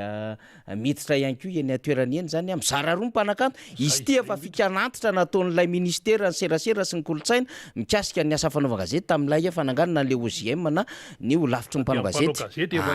de vaky koa le mpanakanto eo ka io kibo mitsara tena anjarana roa sisa fa zay aloha mbola mandefa sary fa mbola ho avy mifanadiadiana fa efa betsaka ny zavatra teto fa na tiana na sy tiana moa ny ao anaty trano daholo reo miresaka reo zany fa tsisy hoe mpanohatra na salamy zany da hoararina fa efa voninao ny hetsika pro Ravalomanana.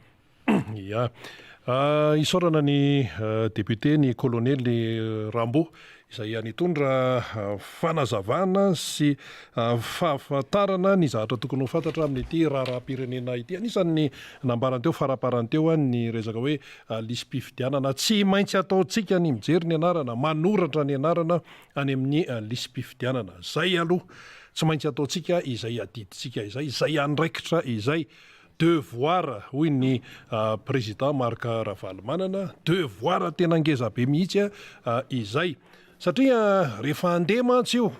rehefa andeha io ka sanatriavony baba hoe any orinany zany hoe misy an'izao de hoe azafady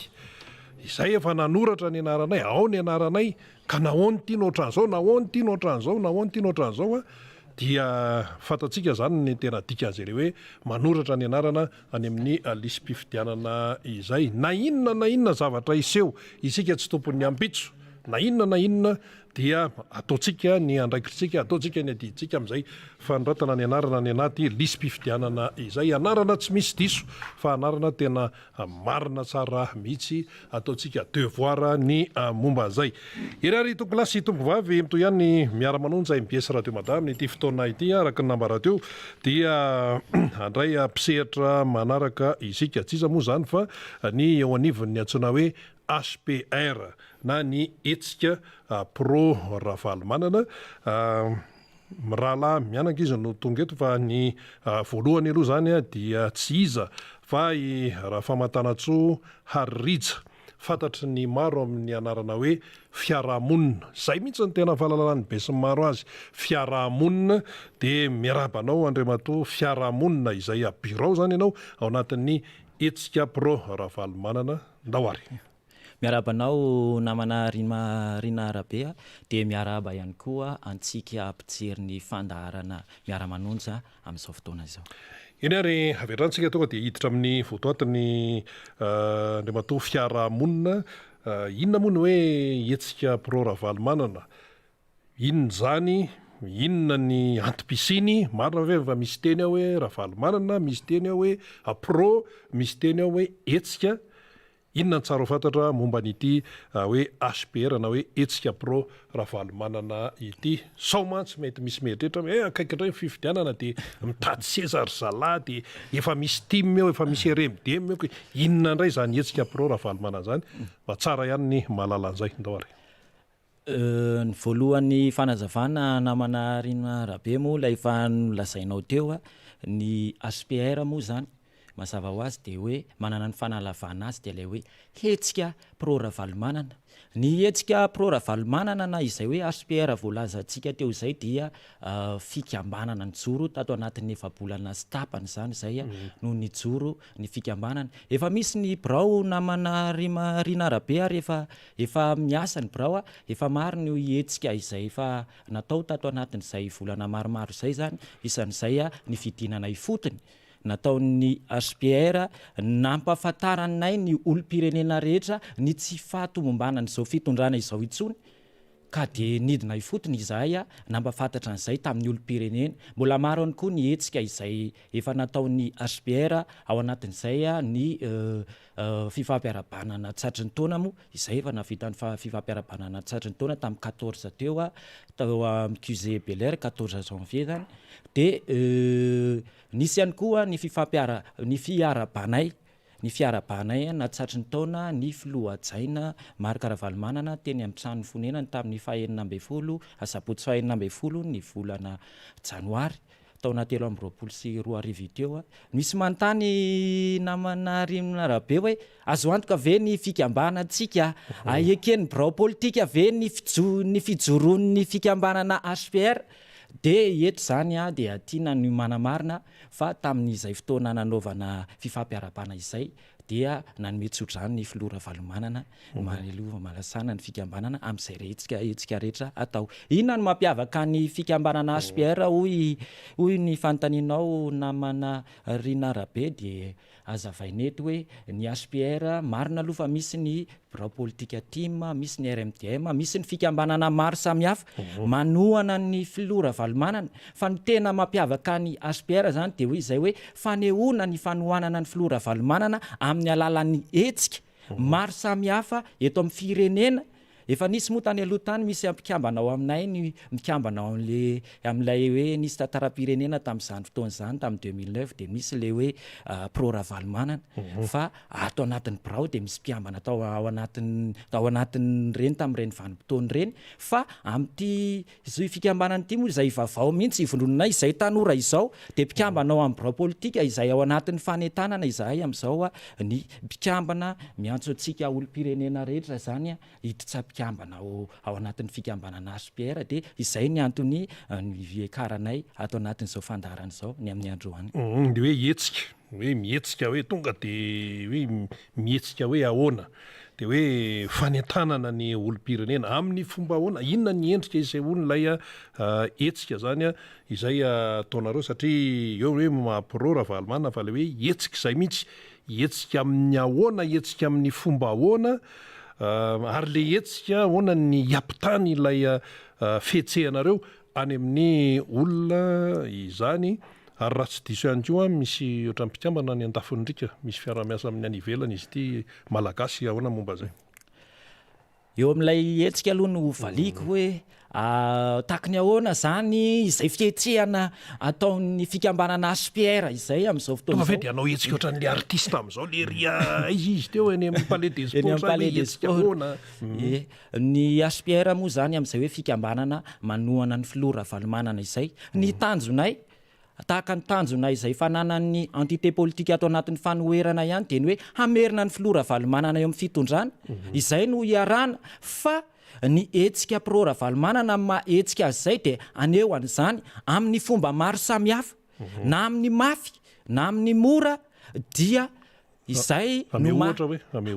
ohatra zany hoe ny filoha Ravalomanana ny manome toromarika fa hihetsika hidina ifotony isika ampafantatra ny olom-pirenena isika anao porte-porte isika na mbola hiteny ary ny filoha Ravalomanana fa izy no hitarika amina fidinana an-dalambe amin'izay fotoana izay ny HPR dia manohana an'izay hevitry ny filoha Ravalomanana izay ary manatanteraka izay toromarika omeny ny filoha Ravalomanana izay zany mampiavaka ny HPR raha toa ka hoe miresaka ny antoko politika miresaka ny vovonana politika manana strategiany manokana fa ny paikady ny HPR zany de izay hoe amin'ny alalan'ny hetsika fanakakaizana ny olom-pirenena ary hetsika fanohana ny olom-pirenena hanetsika ny olom-pirenena ahafahana manavitra n'izao firenena izao ao anatin'izao fahantrana lalina izao zany. Ka zao mantsy namana fiarahamonina zay moa ny fetsoninao namana fiarahamonina ny olom-pirenena de samy manana ny atao hoe fari-piainany aloha. Ao ny tena tsy manana, ao ny mba tonontonony, ao ny manambe ny olom-pirenena amin'ny resaka taona, ao ny tanora, ao ny vao hifidy, sambany amin'ny fiainany no hifidy, ao ny efa ray aman-dreny, ny olom-pirenena dia samy manana sokajinasany, samy hoe ny sasany lehilahy, sasany vehivavy, misy karazany be dia be zao, manahoana le technique d'approche ataon'ny hetsika pro Ravalomanana amin'n'ireny karazan'olona isan-karazany reny ao ny tsy anasa fa ao koa mba manana asa misy karazany be deaibe zany manahoana le teknika d'approche mitovy ve sa hoe ahoana eny tompoko ahoana fandaminana an'izay mba hazahoana inona mba hazahoana vokatra ye mbola misy fanontaniana kely tsy voavaly teo aloha teo mahakasika an'le hoe manana fifandraisana amin'ny any ivelany ve ny HPR sa ahoana ny fipetrany araky ny lamina politika ato anatin'ny fanoherana moa zany misy ny antoko politika misy ny fikambanana misy ny vovonana ao anatin'ny fanoherana dia izay HPR dia misokatra aloha voalohany indrindra amin'ny hery velona rehetra ato anatin'ny fanoherana ny fiara-miasa eo ny fifanomezan-tanana avy amin'ny diaspora moa zany any andafy izay hoe miara-miasa akaiky ihany koa amin'ny HPR tahaka an'izany ihany koa ny fiara-miasa amin'ny RMDM tahaka an'izay ny fiara-miasa amin'ny antoko ka tsy misy mantsy no mametraka fanontaniana hoe tokony misalobona amin'ny asany antoko ve misalobona amin'ny andraikitry ny RMDM ve tsy izay fa natao ifameno ny asan'ny fikambanana ny asan'ny antoko ary ny asan'ny vovonana antoko ka izay de vonina anome tanana tahaka ny fanomezan-tanana izay efa nataon'ireo antoko sy vovonana antoko ny HPR de izay no fiara-miasa misy hatrany andafiny rika ary de tena ho amafisina tokoa izay fa tena miara-miasa amin'ny hery politika sy hery velona rehetra eto atoerana sy anivelany ny fikambanana ohatra zao hoe Montpellier ohatra ny hitako eto hoe misy resaka hoe teratany malagasy manohana an'izay ataonareo zay namety ihany koa hoe tena atidoha mihitsy atidoha nikotrika an'ity hoe HPR ty ny Montpellier ohatra zay ny hitako eto ahoana zay ny fiara-miasa amin'ny zareo any Frantsa ny Frantsa moa zany de efa izay voalaza zay hoe ny ao Montpellier tomboka ao anatin'izay hetsika izay de tena mihetsika mihitsy ny azy raha hoe misy zany ny karazana hoe hetsika ho resahantsika ato anatin'ity fanoherana ity de ao Montpellier ao tena mahoraka ao ny hetsika fanoherana ny fitondram-panjakana ny hetsika fanoherana zay tsy mety ataon'ny fitondram-panjakana eto amin'ny firenena de fa tsy hoe fanoherana mpitolo araky ny eritreretin'ny sasany fanoherana ny tsy mety le tsy mety nefa be deaibe zay resahana rehetra tsy mety daholo ye de tahaka an'izay zany no hoe fiara-miasa misy eo aminay tena hoe ao anisan'ny kaondo nanangana ny HPR tokory zareo avy any ivelany niaraka taminay avy eto anatiny hoe ahoana ny afahantsika manana fikambanana tena mihetsika de tsy vitany resaka ohatra ny plateau ohatra ny fanoherana tsy vitan'ny fikambanana rery tsy vitan'ny antoko politika rery tsy vitany resaka fotsiny koa tsy vitan'ny resaka fotsiny na ny anatin'ny toerana misy hetsika ihany na eto amin'ny plateau fa mila hetsika de izay no antony nanasiana ny antom-pisin'ny fikambanana HPR moa zany izao de mpandrindra serasera moa zany ao anatin'izay hoe fikambanana HPR tsara ho fantatry ny olom-pirenena sy tsika rehetra satria izay ao anatin'ny fotoana moa zany zao hoe iantsona tsika olom-pirenena hanatevin-daharana anay ao anatin'ny fikambanana efa misy mpikambana efa betsaka ny mpikambana ao misy ihany koa ny ao anaty antoko fa ny tena entanay de isika tena any anatin'ny fiarahamonina izay tena mbola matoritory amin'izao fotoana izao efa tonga le taona 2023 tompoko mila mihetsika isika na amin'ny endriny manahoana na amin'ny endriny manahoana tena hiezaka tsika amin'ny fomba rehetra hamerina hanatsatra n'ilay tanjona hamerina ny filora valomanana eo amin'ny fitondrana satria izay hirery no ho an'ny vaholana tokana afahantsika manavitra nyity fireneny ity ary mametraka indray ny fandrosoana izay fa napetraka ny filora valomanana teto tamin'ny fotoana androny ahoana le hoe teknika d'approche amin'ilay mihetsika nareo mandresy lahatra olona nareo manao porte-à-porte nareo mifampiresaka amin'ny olonareo ny olona eto Madagasikara misy karaza maro araka nambara teo ao ny mahantra ao ny tsy anasa ao ny mahatonotony ny fiainany ao ny tena mahantra be ao be deaibe ao ny lehilahy ao ny vehivavy ao ny samba ny voahifidy ye izay moa dia manao ny fomba rehetra moa zany afahanay mandresy lahatra ny olona miverina amin'izay fanapa-kevitra zay hoe hamerina ny filora valomanana eo amin'ny fitondrana indray ny tenana izao de tanora voaingana ihany koa no nisehatra teo amin'ny lafin'ny politika raha efa teo daholo ianareo zokonjokony ny ray aman-dreny fa izay izao dia niditra nitsehatra mihitsy ao anatin'izay hoe hetsika izay ny endriky ny fidinanay fotony de izao mampafantatra ny olom-pirenena izay ny tena andraiky ny sindrizony ary mampafantatra ihany koa zay ny zava-misy marina tena iainantsika ato anatin'ity fireneny ity ny tsy fahombiazany ny fitondrany izahay zany ianareo ato anatin'ny miara-manonja moa de miresaka mivantana amin'ity hainao manjery ty a mampitan'izany a any an-tokantrano tsirairay fa izahay HPR kosa dia tena miresaka mivantana ireo amin'ireo olom-pirenena manazava aminy mihitsy a ireo antony rehetra izay tsy fahombiazany zao fitondrany zao. Misy ange namana Rina Rabe milaza fa antanina ny anteny mera-pirenena de hoy ny anteny mera-pirenena hoe ny gouvernemanta tsy mahomby. Antanina indray ny gouvernemanta hoe tsy mahomby nareo de hoy ilay gouvernemanta hoe izahay mahomby fa ilay mpanolontsaina ny filoham-pirenena no tsy mahomby. Izany no faniliana andraikitra ataony antanina indray le aria antanina ny any amin'ny filoham-pirenena de manana any ambarana izy manana any ambarana izy ary izy milaza fa ny fanoherana ny tsy mahomby ireo manelingelina isika ireo no manelingelina tsy isika ny eo amin'ny fitondrany fa izao kosa izy ny tena tsy mahomby izy mahatonga an'izao fahorim-bahoaka zao de mazava ho azy fa ny fitondram-panjakana ray manontolo no tsy manana an'ilay kapasité entina mitantana an'ilay firenena matoa ilay firenena mbola tafalatsaka ao anatin'ny kizolalina ohatran'izao laza mifanilika sy manadio tena betsaka manadio tena tonga moa zao ny fifidianana de hoaverina any ampelantanany vahoaka indray ny fahefana de miezaka manao an'izao fanadiova-tena rehetra izao ka izao izay no antony idiranay tanora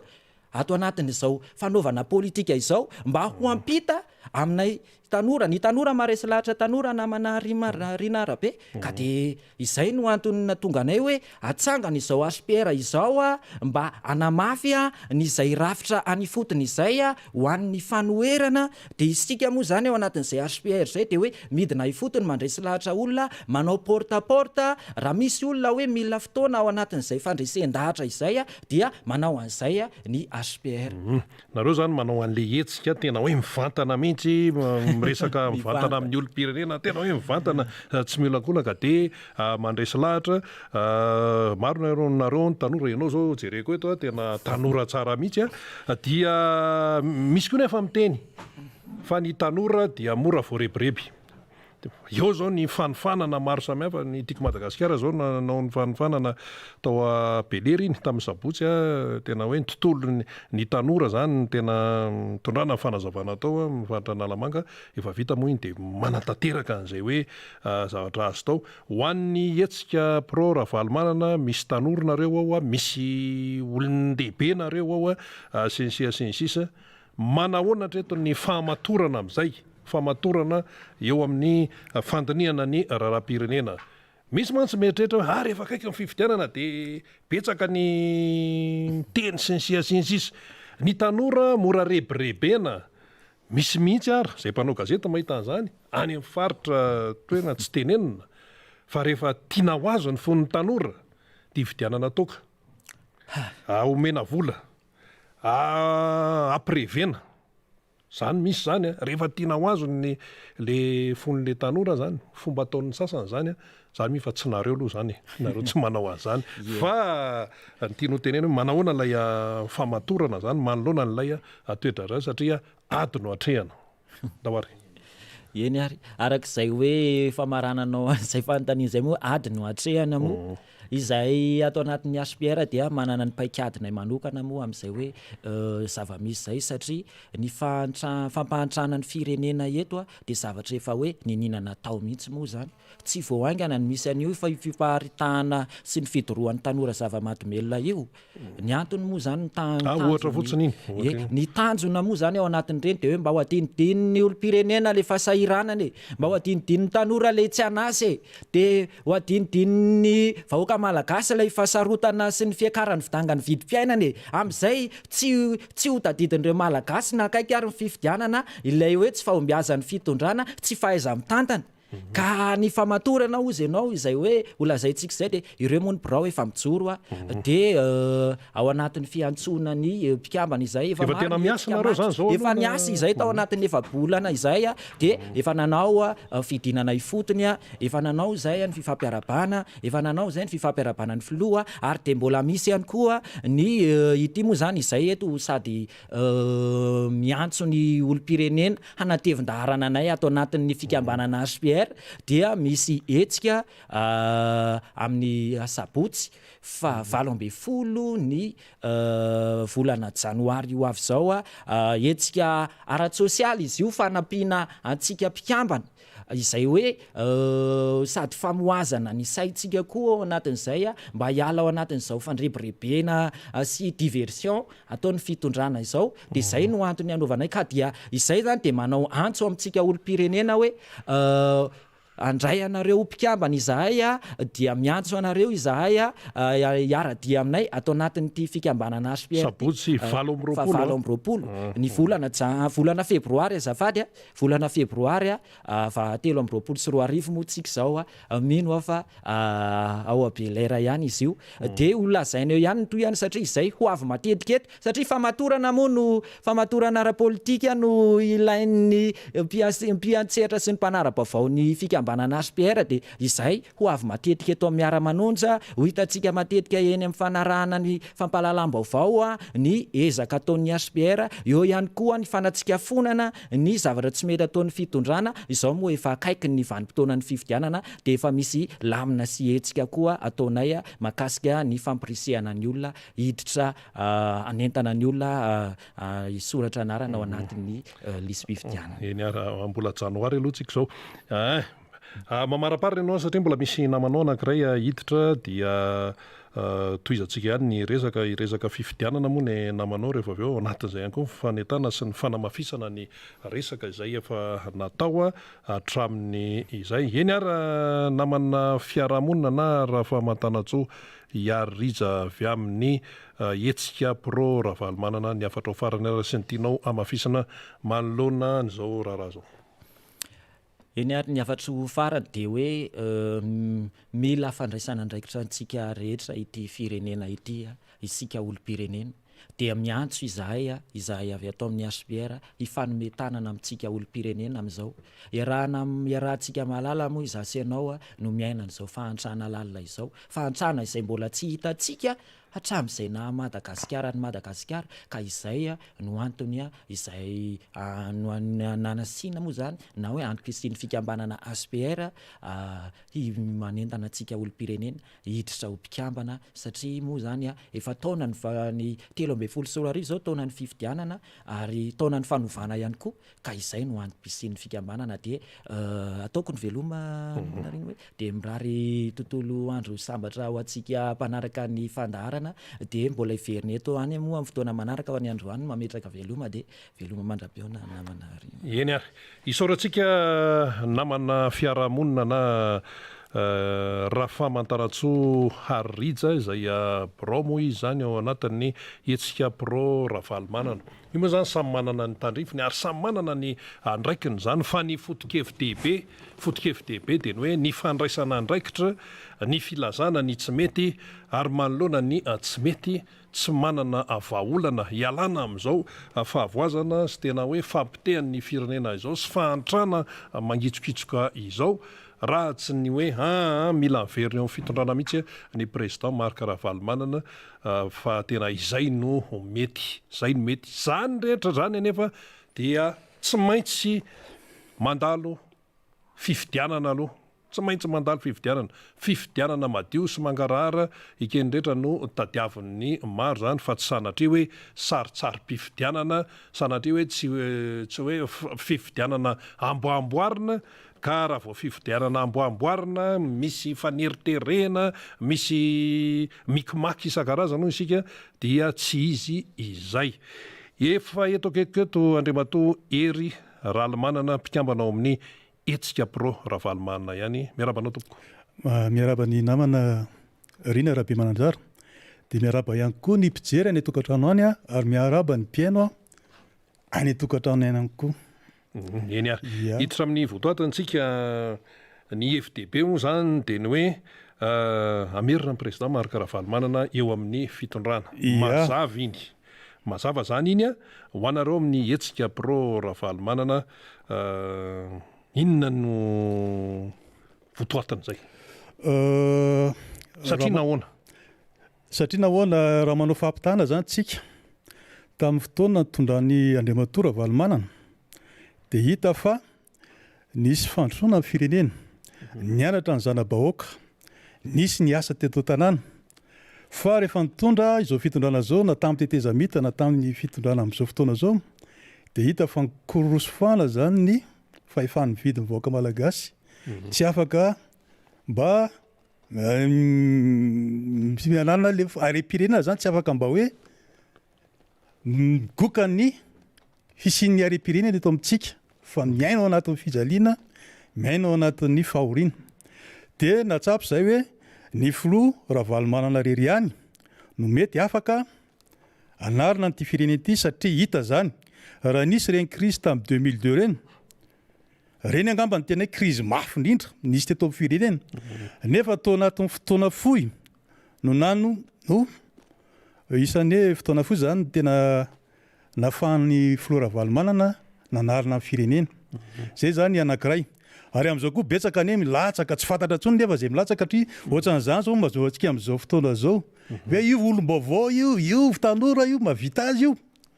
ahoana nefa ny zava-misy amin'izao tsika zany zay olona fantatra hoe tia ny efa nanao tia zava-bitany zay na tonga indray ihany fidy hoe Ravalomanana ihany no afaka anarina amin'ny firenena président Marc Ravalomanana ihany no afaka anarina amin'ny firenena izy koa moa efa niteny hoe manana vahaolana manana vahaolana izy ary hita hoe manana traikefa ihany koa ary manana andreo fifandraisana iraisam-pirenena hoe ahafahany manarina ny firenena zany hoe tena mazava tsara mihitsy zany le fanapaha-kevitra reo fa tsy araky ny eritreritra ny sasany hoe nen'ireo timindreo nen'ireo etsika pro Ravalomanana andreo andreo RMDM-ndreo nen'ireo efa fanatisme tsy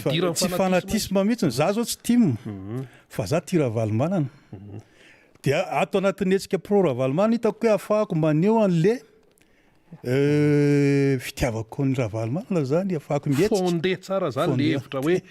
tsy maintsy président Ravalomanana no averina eo fa tsy tapidalaka le midona amindrindrina ny firenena midona amindrindrina satria raha etehatra amin'ny azy tsy fantatra zany ataonao ahoana moa fahafantarana fa ny olona efa hita no hoe hito ny asa nataony no azo antoka hoe afaka hitondra amin'ny firenena manaraka an'izany koa moa hoe raha iroso amin'izany tsika ny zava-misy amin'izao dia apetraky ny fitondrana amin'izao ny ACC ny CENI resa-pifidianana io satria tsika tsy maintsy hiditra ny fifidianana tsika nefa raha za rafitra misy apetraky ny mpitondra amin'izao no hitondra an'le fifidianana dia hita hoe rafitra mitongilana le izy rafitra mety hiteraka inona ndrany sahotaka lay eto amin'ny firenena ka dia n'izao zany zay dia manainga fa tokony isy ny fikonan-doham-pirenena ahafahana manangana indray ny ACC tsy miteratra amin'ny aty tsy miandany amin'ny aty na miandany amin'ny aroa sy ny CENI zay tokony indépendant marina fa tsy salan'izao misy zao hoe misy vadina ministra filohana CENI nefa mitondra firenena zany angamba tsy mety zany fa rehefa hoe indépendant le izy na hoe maleo tena dia tokony sehatra tsy miakina zany ny tatana ny zay fifidianana zay fa tsy rafitra ao anatina efa hoe izy mianakava ihany zany tatana n'le izy ohatra zao mpitondra teny zany CENI zany inge mpanao gazety ny Viva zany marina hoe natolotry ny anala izy fa hita hoe misy zavatra mitongela ary tsy misy tsy fetezana zany le izy ka takina ny fifidianana raha tamin'ireny taty amin'ny fianakaviana mpanao gazety manahirana be ny na tamin'ny fifidianana amin'ireny hoe ho lafitry ny mpanao gazety reny ary nanarina dia lasa samy fandona eo ny artista koa tia mifandona ihany koa dia zany ny zava-misy eny ary fa ao anatiny zany rehetrarehetra zany eo ny hoe fikaonandoha pirenena ona koa zany ny andraikitry ny olo-pirenena aloha aty amin'ny resaka lisy-pifidianana zay marina zay no atonga an'le fitondrana manao foana amin'izany amin'izao fotoana zao dia tsy fandraisantsika vahoaka andraikitra satria ny vahoaka tompona andraikitra amin'ity firenena ity ary izy ny tompon'ny firenena fa tsy mipitondra zava-dehibe zay manaraka izany manaonao foana izy satria tsika tsy mifidy tsika tsy miraharaha tsy niraharaha satria raha jerena zava-misy lesika tamin'ireny fifidianana farareny dia betsaka ny tsy mifidy fa hoe eo andrareo daholony eo dia kamo satria tsy maintsy ho lany olona io na ifidy zay dia efa izareo no lany nefa ny faneho-kevitrika zany raha ohatra tsika manatsika an'le fifidianana dia misy hery lehibe zay ary sarotra ho andrareo raha maromaro no mifidy eo dia sarotra ho azy ny anovan'le vato ary afaka mijorotsika hoe zay a tsy onona loranorotsakay tsy fahafahantsika mijorotsika tsy mivaky lo tamin'le fifidianana de mahazo vahana mpitondra tsy nampiasa n'lay tsy mampiasa an'le fahefana amenatsika zay indrindra de lasa mahazo vahana mpitondra de zay tiany atao am'izay hoe tsika ngena izy tsyna satria reo olona reo tsy mivaky lo tamin'ny eniny fa zao tsika zany zao mieritreritra hoe raha mandray ndraiky tsika de afaka misakana ihany koa tsy mety tsy zao mifanarahana ary tsy io ny fidinay afaka mijoro am'izay le safidy ny safiditsika zay hoe izao no tianay mitondra fa tsy fandraisantsika ndraiky tsy mahatonga azy manao an'izao fotoana zavatra ka etanitsika vahoaka mandraisandrara jereo ny liste amin'ny mpifidy jereo any ny anaratsika voasoratra avetsika tokony ho sarotontsika am'izany fa tsy hoe ihany za tsy hifidy ranga fa raha rafitsareo no eo de tsy andeha ho any ahako fa tokony izay nefa zay le hoe za tsy hifidy zay le fandrika be zay le fandrika be zay ary zay mihitsy ny tadiavindrareo mpitondra am'izao hoe ny aleo atsika vahoaka zay moa zany miseo amin'ny endrika maro izy hoe tsy mahazo an'izany leoleo zany vahoaka aloha président Ravalomanana ampantraina le vahoaka de rehefa mantra de asiana zavatra miseho ihany koa isan-karazany mamirapiratra de variana amin'iny de tsy mijery le raha-pirenena fa hoe io fa fandraisana ndraiky tsika vahoaka zany no afahantsika manova an'izao fitondrana zao sy afahantsika na izany izy mitondra afahantsika salanie arofanina zany amin'ny mpitondra amin'ny anorina na iza eo na iza hoe nandray ndraikitra tokoa le vahoaka de tsy samanaonao foana izy eo anatin'ny firenena eka miteny hoe ampantraina le olona atao ferezindi atao variana eo amin'ny lafiny fampianarana ihany koa hita am'izao hoe tsy tongana be tsika eto Madagasikara nahoana moa za raha mpitondra raha tsy mahay daholo tsika malagasy mba afahany manaonao foana sy manampitamby atsika rehefa tonga fifidiana hoe ty misy vary kely ty misy vola kely de manaiky an'iny tsika rehefa badolama de atao azy de atao ka le fantrana sy le tsy fahaizana zany de lesoka goavana ho atsika ka tokony ezaka tsika malagasy ny hay ary atsapa hoe mandinika hoe ahoana marina ny zavatra iainana am'izao manao fampitana ny zavatra ny ainana taloha na nahoana ny fiainako taloha de manao na ny fiainako am'izao fa tsy nisy mamirapiratra eny tanana renina de misy terrain baria eo de vita kosa le fitondrana tsy izany ny tadiavina fa ny fiainatsika mivoatra ny fiainatsika mianatra ny zanakitsika zao am'izao ataoko angambany any amin'ny 300 isan-drato angambany sisa ataoko hoe 10 isan-drato angambany any amin'ny andrera manontolo fa sisan'zay de very vao manomboka moa tsy mianatra fa misy very any amin'ny ambaratonga voalohany de fa misy any amin'ny 500 isan-drato any tsy mianatra mpampianatra koa ne zao misedra koa satria nahoana valokasasarana mpampianatra am'izao koa hita ihany koa hoe tsy mananatra kefa am'le fampianarana satria nao nisy rafitra apetraka tsy mipetraka amin'ny tokony ho izy satria nahoana raha jerena zao ny any ambanivohatra any de zay olona manana BPC de lasa andeha hampianatra hony nefa tsy manana n'le fahaiza-manao eto mampianatra zany zavatra any lesika atao amin'ny fitondrana nefa nisin'izay zavadray mba tsy hahafahany zaza malagasy tena hoe igiokan'izany fandrosoana sy ny fahaizana zany raha hita ihany koa zao eny amin'ny andrera manontolo de tsisy mihitsy zany hoe budget pour la recherche zany tsy misy zany eto amitsika kanefa ny any an-dafo zany tena vola be de ny eto amitsika moa vitan'le bac plus 2 fotsiny de zay hoe fa tsisy tsony le olona manam-pahaizana le manam-pahaizana zany tsisy eto amitsika fa hoe bac plus 2 ny olona manakatao zany le afaka mampiatrana an'izany any an-dafy fa ny tsy manakatao tonga de hoe eo mianina fotsiny eo ihany ka zay zany nany tanana atsika raisiny andraikitra tonga ty fotoana afahantsika manova an'izao zavatra ao hifidianatsika any président Marc Ravalomanana ka dia manentana atsika ijery ny anaratsika ny anaty lisy mpifidianana any ijery ny tsy mety eo anatin'ny fokotany ao hoe misy zavatra tsapa matsy am'izao misy zavatra karakaraindrareo entina nomanana an'le fifidianana mba ho tombontsoana azy azahoany fahefana miainga any amin'ny fokotany Miainga any amin'ny fokotany le le izy. resaka ny mantsy ary zay no andohanany vana satria io tsy afaka tonga de tsambikana any amin'ny commune na any any amin'ny amin'ny faritra fokotany na izy ohatrany fa any miainga. amin'ny fokotany no miainga le izy any mihitsy zany de fa any no miainga fanaraha-maso amin'ny tsipriany any miainga le mikimakiraka ny lazainao teo hoe za zao a hitako any amin'ny fokotany tsy voasorana satria mety ho fatapatra hoe ry mety ifidy any ravalomana de tsy nanaiky hoe tokony hosoratana ako za tokony eo anatin'ny lisy mpifidianana io zao le resaka fanoratany mpifidy io a hoe am'raiky amin'ny telopolo janoary indray zany hoe ny farany zany firytsika androany zao tsika 24 efatra amby roapolo janoary zany hoe fa herinandro latsaka kely tsika manetana foana na herinandro sisa na firy andro sisa manetana foana ny hoe jereo ny anaranao a dia amarino zay zany no ataontsika mihitsy hoe baiko pitolomana aloha amin'izao fotoana zao a manetana na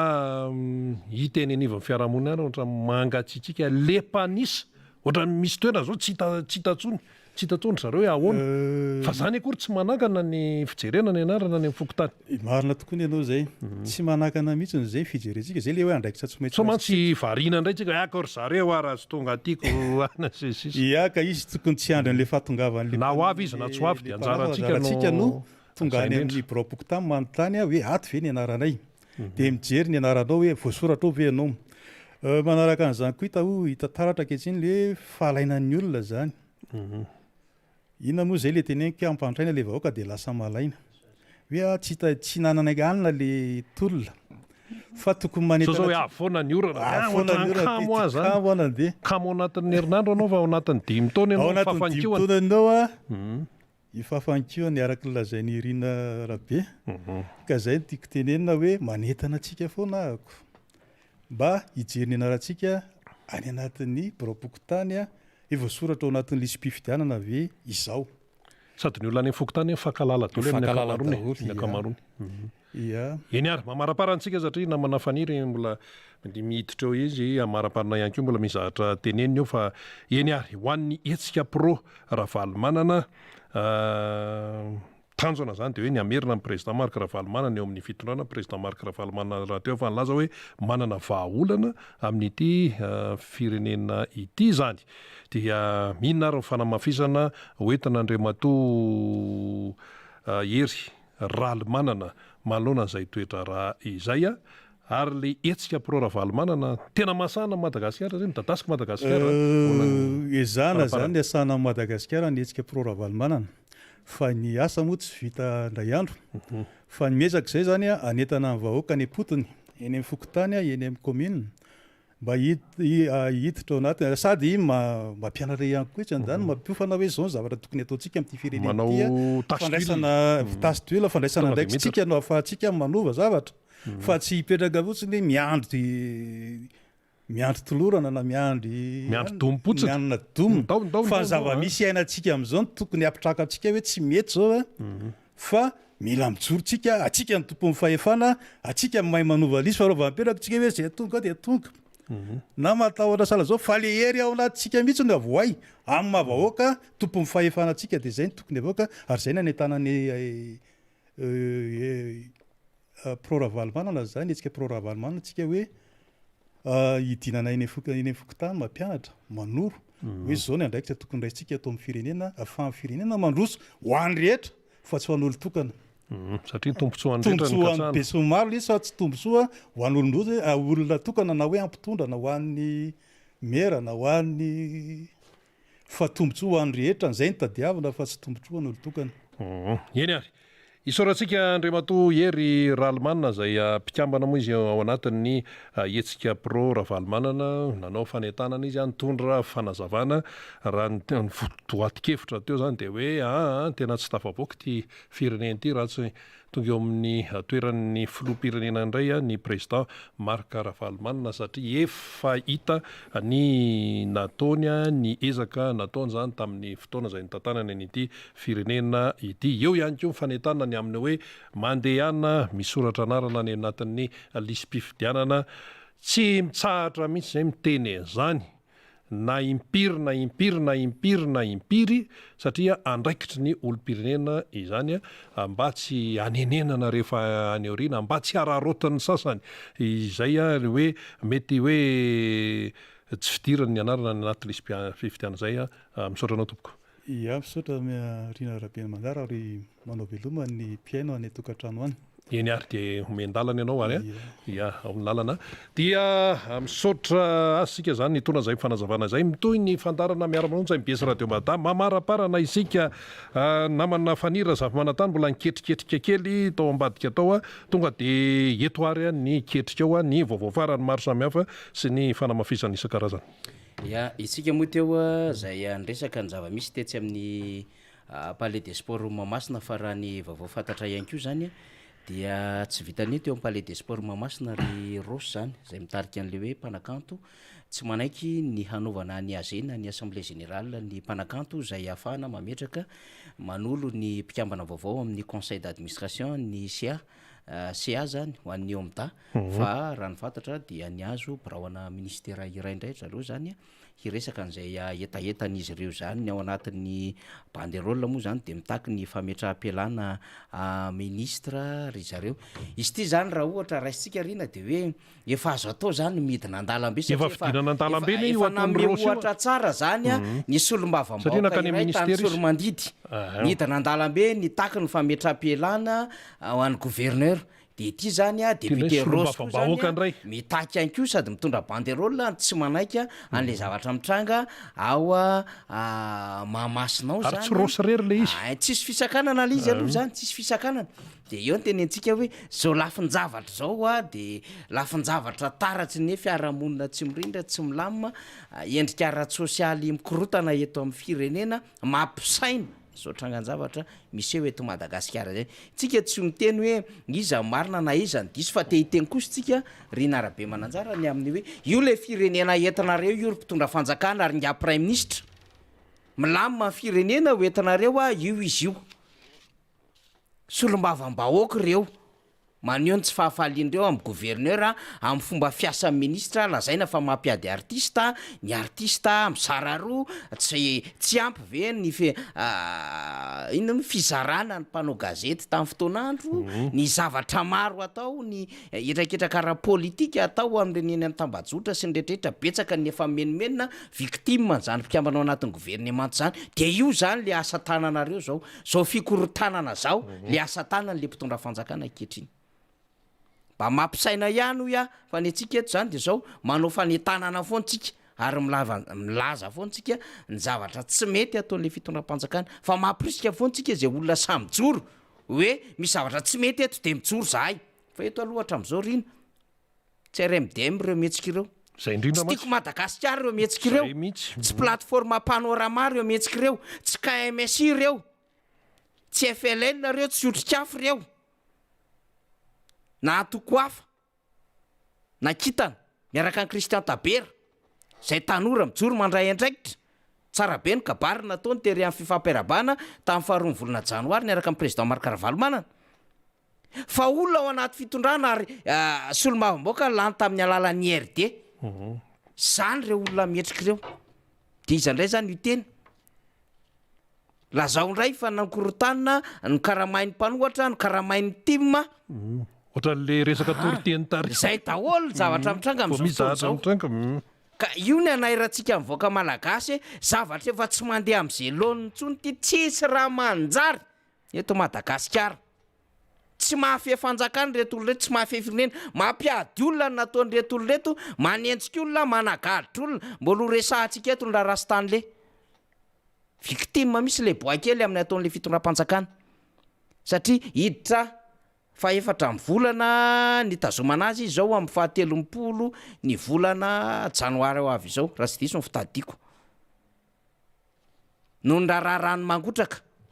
le rano mangotraka nefa mitovy foana manao publication amin'ny fotoana hitazomana ny Stanley mbola misy publication mandeha any ambadika any de tazomina na zavatra tsisy dikany amina resaka hoe diffamation sy outrage le boakely sy mana ny fiainana sy mana ny hoaviny nefa fa ny hokevitra ny nataony noho le tsy fahazakana politika sy demokrasia zay ntiatsika teneny hoe tsy tokony hanao politika reto olo reto fa mamono olona manimba olona marimarina kokoa manimba olona ao anatin'izany trangan-javatra any de resaka artiste man tsy hitatra de tonga any le efa izy mitatra be le izy tonga any le izy asa misy foyer de tsy tension afaka mifampieno tsy afaka mifanaja de zao ny efarany izy moa ny eritreritra hoe ringarosy zokobe jojoby nde ahitsy fitenenana iteny ministera ninona moa ny kakay sy ninona moa nisy fomoa fitenenana ministerany Samuel inona sy ny kakay zay setrasetra sy ny kakay tsy tadidiko sara l izy rina fa tonga am'izany le lafinjava misy am'izao fotoana zao de mampijorojoro kely ohatry ny tamin'ny asa fanaova gazety any mampijorojoro mpanao gazety de inona zao le ho lafitra 90 de ohatran'izao ndray koa le tia natao ato am'le mpanakanto fa tsy afaka mifampiaino satria tsy manana an'izay culture zay le fanjakana le setrasetra le metraketraka le manjakazaka manolana lalàna zay le an'le fitondram-panjakana am'izao fotoana zao de io miseho amin'ny endrony marobe io tena efa rehetrarehetra tena isika avoaka malagasy mila tonga saina am'izany naizanaiza sehatra rehetrarehetra mikolay minainaina daholy na le olona le tena nanao osana le fanjakana am'le resaka lavanilina ay voaka ihany no marina fa tsy tafavoaka le resaka lavanilina betsaka ny lavanilina am'izao fotoana zao mbola tsy tafavoaka eto Madagasikara ny any importateur ara mangarika am'le lavanilina malagasy ary manao fanamariana be da be lasa mahazo ratsy laza le lavanilina malagasy le mpamokatra lavanilina tsy tafavoaka tsony 50,000 ariary ihany kilao ny lavanilina maina zany ny serasibizina mandeha any am'izao fotoana zao akoatrany hoe tsy tafavoaka le lavanilina piteanareo ny fiarin'le olona mamono olona anie zany e satria rehefa mba mahazo vola amin'iny izy afaka mampiana-janaka afaka mitsabo tena afaka mandeha manao vakansa mba mividy zavatra ao anatin'ny trano zao izy tsy afaka manao an'izany mba fantatry le fanjakana ve fa resaka produit fiainan'ny olona any ambany volo resaka fambolena fa rehefa bloqué momba azy de ohatry ny olona rehetra tsy afaka manao nen'iny izy satria izy mety tsy nianatra fa mety nahazo lova amin'ny alalan'ny fambolena izy na mety zay le lafi-piainana nahazatra azy teo amin'ny fiarahamonina de io no nykolokoloiny zao potika le fiainan'le olona zany ny asa tanan'le fitondram-panjakana de mirehare le prime ministre fa 20% ny asa vita na mpanantenaina ny vita tsy fantatra aloha samy manana 20% io fa na izanona tsy zany rina mampalahelo fa mampitrotra ny zava-misy am'izao fotoana zao atsika moa limité ny afahantsika manao an'izany fa mitaiza vahoaka mampafantatra mivoaka ny zavatra ataontsika ankehitriny amaranako azy de zao isaorana ny ezaka lehibe ataon'ny tanora tiako Madagasikara analamanga de alefa sary alefaso le sary faly zay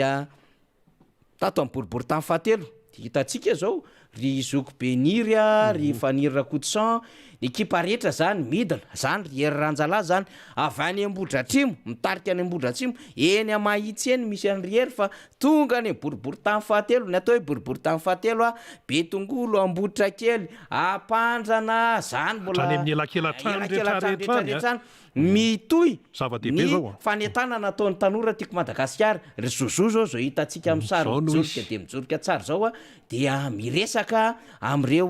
mpifidy zany olom-pirenena efa nysoratra anarana ve ianareo zava-dehibe ny ohatra zao zava-dehibe mihitsy io ary raha mahavita marobe trazao isan'andro de efa tena goavam-be zay le teny Filomarka Ravalomanina nandritra ny fotoana nanetany any efa tafakatra roa tapitrisa ny soratra anarana de zao zany ny anjara biriky miditra any an-trano mihitsiny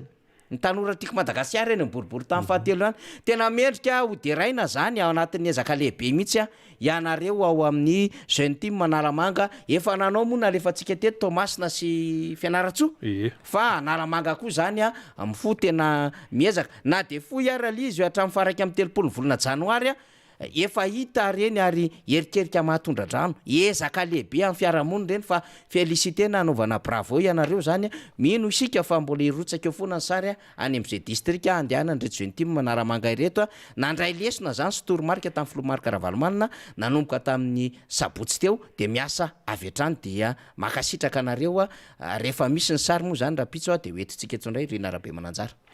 eny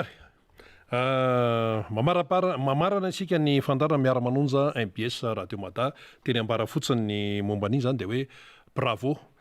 tanora tiako Madagasikara. Zay dia manentana antsika indray zany amin'ny